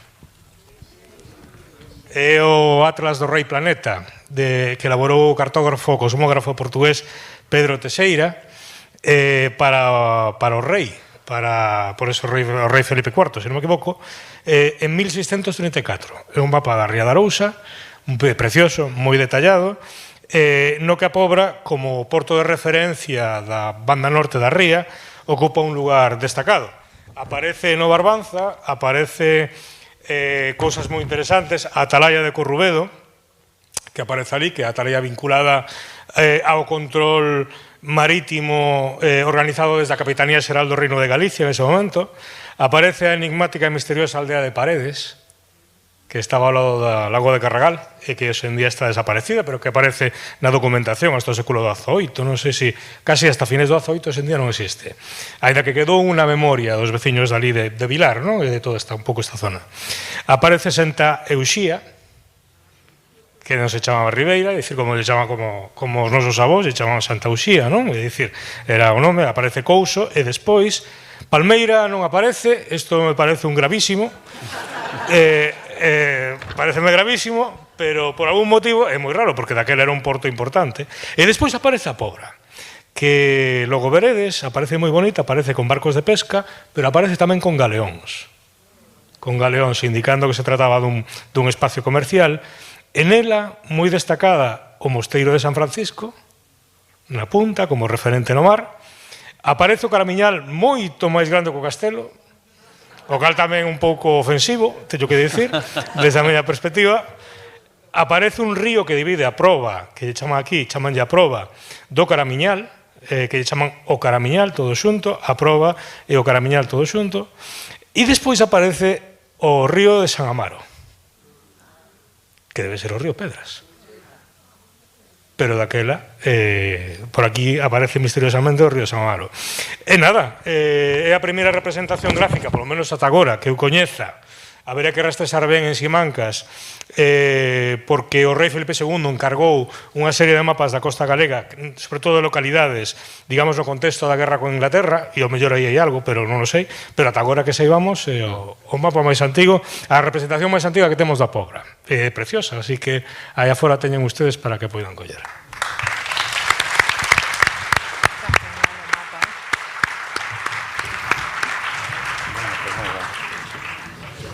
Esta se ve.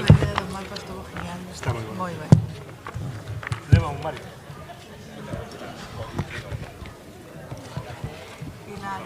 Pilar.